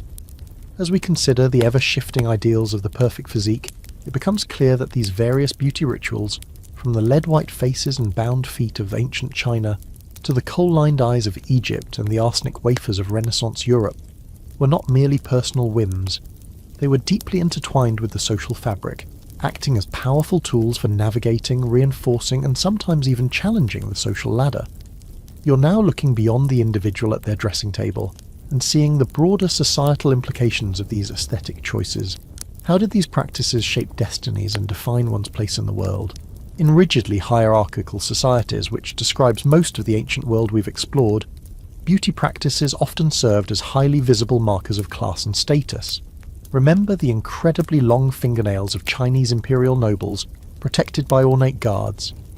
They were a clear, unambiguous statement: I do not perform manual labour. The same could be said for the ghostly pale complexion achieved with lead powder. A tan signified a life spent toiling in the fields, while a porcelain pallor spoke of leisure, refinement, and indoor existence. These weren't just aesthetic preferences. They were class signifiers, instantly communicating one's position in the social order. Mainstream historical fact: in many ancient societies, including China, Egypt, and Rome, access to certain cosmetics, perfumes, and elaborate adornments was often restricted by cost or even by sumptuary laws, which dictated what different social classes were allowed to wear or use, thereby reinforcing social distinctions. The pursuit of these beauty ideals could quite literally determine a woman's life trajectory, particularly when it came to marriage. In ancient China, for a Han Chinese girl from a family with any social aspirations, having properly bound lotus feet was often a non-negotiable prerequisite for a desirable marriage.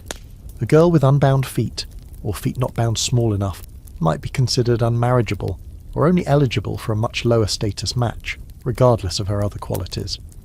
The pain and disability were endured because the social rewards, a good marriage, upward mobility for her family, and the perceived status of being beautiful and refined were immense.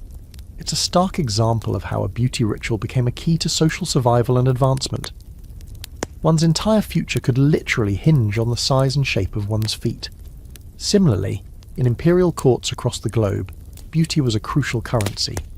For a concubine in the Forbidden City, her ability to attract and retain the emperor's favour depended heavily on her appearance. This drove the relentless pursuit of those exclusive cosmetic recipes and youth-preserving elixirs we discussed. A blemish, a wrinkle, or a loss of youthful bloom could mean a devastating fall from grace, while exceptional beauty could elevate a woman from obscurity to a position of immense, albeit often precarious power. Think of Yang Guifei again, whose beauty captivated an emperor and contributed to her family's rise, but also, according to some narratives, played a role in the Anlushan rebellion. Beauty could be both a blessing and a dangerous burden. The quirky tidbit here is how even within a single beauty practice, subtle variations could signify different ranks or stages. Remember the geishas in Japan? A maiko, apprentice geisha, in her first year might only paint her lower lip red, while a senior geisha would paint both lips fully. The style of her hair ornaments, the length of her kimono sleeves, all these visual cues communicated her seniority and experience within the geisha hierarchy. It was a nuanced visual language, understood by those within that world. It's like a secret handshake, but with lipstick and hairpins. The effort and resources invested in these beauty rituals also serve to create and maintain social distance.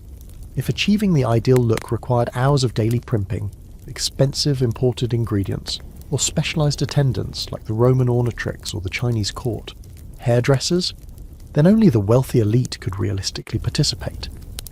This made beauty itself a form of conspicuous consumption, a way to display one's wealth and leisure. Historians still argue whether these elaborate beauty standards were primarily imposed by men to control women, or if women themselves actively embraced and perpetuated them as a means of competition and self-expression within the constraints of their societies. The reality is likely a complex mix, with women acting as both agents and subjects of these beauty regimes. Moreover, these practices could also reinforce group identity and differentiate one group from another. The Manchukuo hairstyle imposed on Han Chinese men during the Qing dynasty was a deliberate tool to signify Han submission to Manchu rule. Conversely, adherence to traditional Han Chinese dress and grooming, where possible, could be a subtle act of cultural resistance. The ohaguro, blackened teeth in Japan, while practiced by various classes, also helped define a Japanese aesthetic distinct from, say, Chinese or later, Western, dental preferences. The social ladder, then, was often climbed, or at least maintained, on rungs of aesthetic conformity. Deviating from the accepted norms of beauty could lead to ridicule, social ostracism, or missed opportunities. The pressure to conform was immense, especially for women whose social and economic security often depended heavily on their marital prospects. It makes you reflect on the pressures that exist today, albeit perhaps in different forms. The right look for a certain job, the ideal body for a dating app profile. Are these so far removed from the ancient anxieties about achieving the perfect lotus foot or the most fashionable eyebrow shape? These beauty rituals, therefore, were far more than skin deep. They were deeply embedded in the power structures, social hierarchies, and cultural identities of their time, shaping lives, forging destinies, and leaving an indelible mark on the human story. They were the beautiful, and sometimes brutal, price of belonging. As our long night's journey through the often strange and sometimes perilous world of ancient beauty rituals draws towards a gentle close, it's time to consider how these distant echoes of kohl, ceruse, and bound feet still resonate in our modern lives. You're now drifting back from those ancient boudoirs and imperial courts, carrying with you the scent of sandalwood and the glint of jade. The world around you is familiar again, yet perhaps you see it with slightly different eyes, noticing the subtle ways these age-old human preoccupations with appearance continue to shape our contemporary experience. The tools may have changed, the ingredients are mercifully safer, but the fundamental desires and anxieties often remain strikingly similar. Think about the enduring quest for a flawless complexion, the ancient Chinese desire for lead-white skin, the Renaissance European pursuit of a ghostly pallor, the geisha's opaque oshiroi. They all speak to a yearning for skin that appears perfect, luminous, and free of imperfections. Today, this manifests in our obsession with foundations, concealers, BB creams, Instagram filters, and a multi-billion-dollar skincare industry promising to erase every pore and fine line. Mainstream historical fact. The global cosmetics market is valued at hundreds of billions of dollars annually, a testament to our ongoing and highly lucrative fascination with enhancing and altering our appearance. The basic human desire to present an idealized version of ourselves to the world is as strong as ever. The modification of body shape, too, has its ancient parallels. While foot binding stands as an extreme example of reshaping the female form to fit a cultural ideal, consider the modern pressures for thinness, or specific types of curvaceousness, often promoted through media and advertising. The corsets of Renaissance and Victorian Europe, which drastically altered women's silhouettes, find their modern counterparts in shapewear, waist trainers, and even cosmetic surgery procedures aimed at achieving a particular body contour. The Tang dynasty's appreciation for a fuller female figure might seem alien to some current Western ideals, but it reminds us that these standards are fluid and culturally constructed, not absolute truths. Even specific ancient practices have found their modern reincarnations. Remember the ancient Chinese jade rollers. They are now a staple in many a contemporary skincare routine, lauded for their depuffing and circulation-boosting benefits, just as they were centuries ago. The Egyptian kohl eyeliner, the cat eye flick is a perennial makeup trend, a direct descendant of those ancient Nile beauties.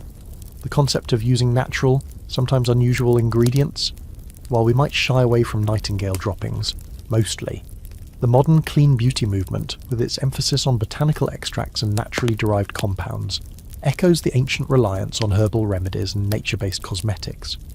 We're still looking to the earth for our beauty solutions, though perhaps with a bit more scientific scrutiny.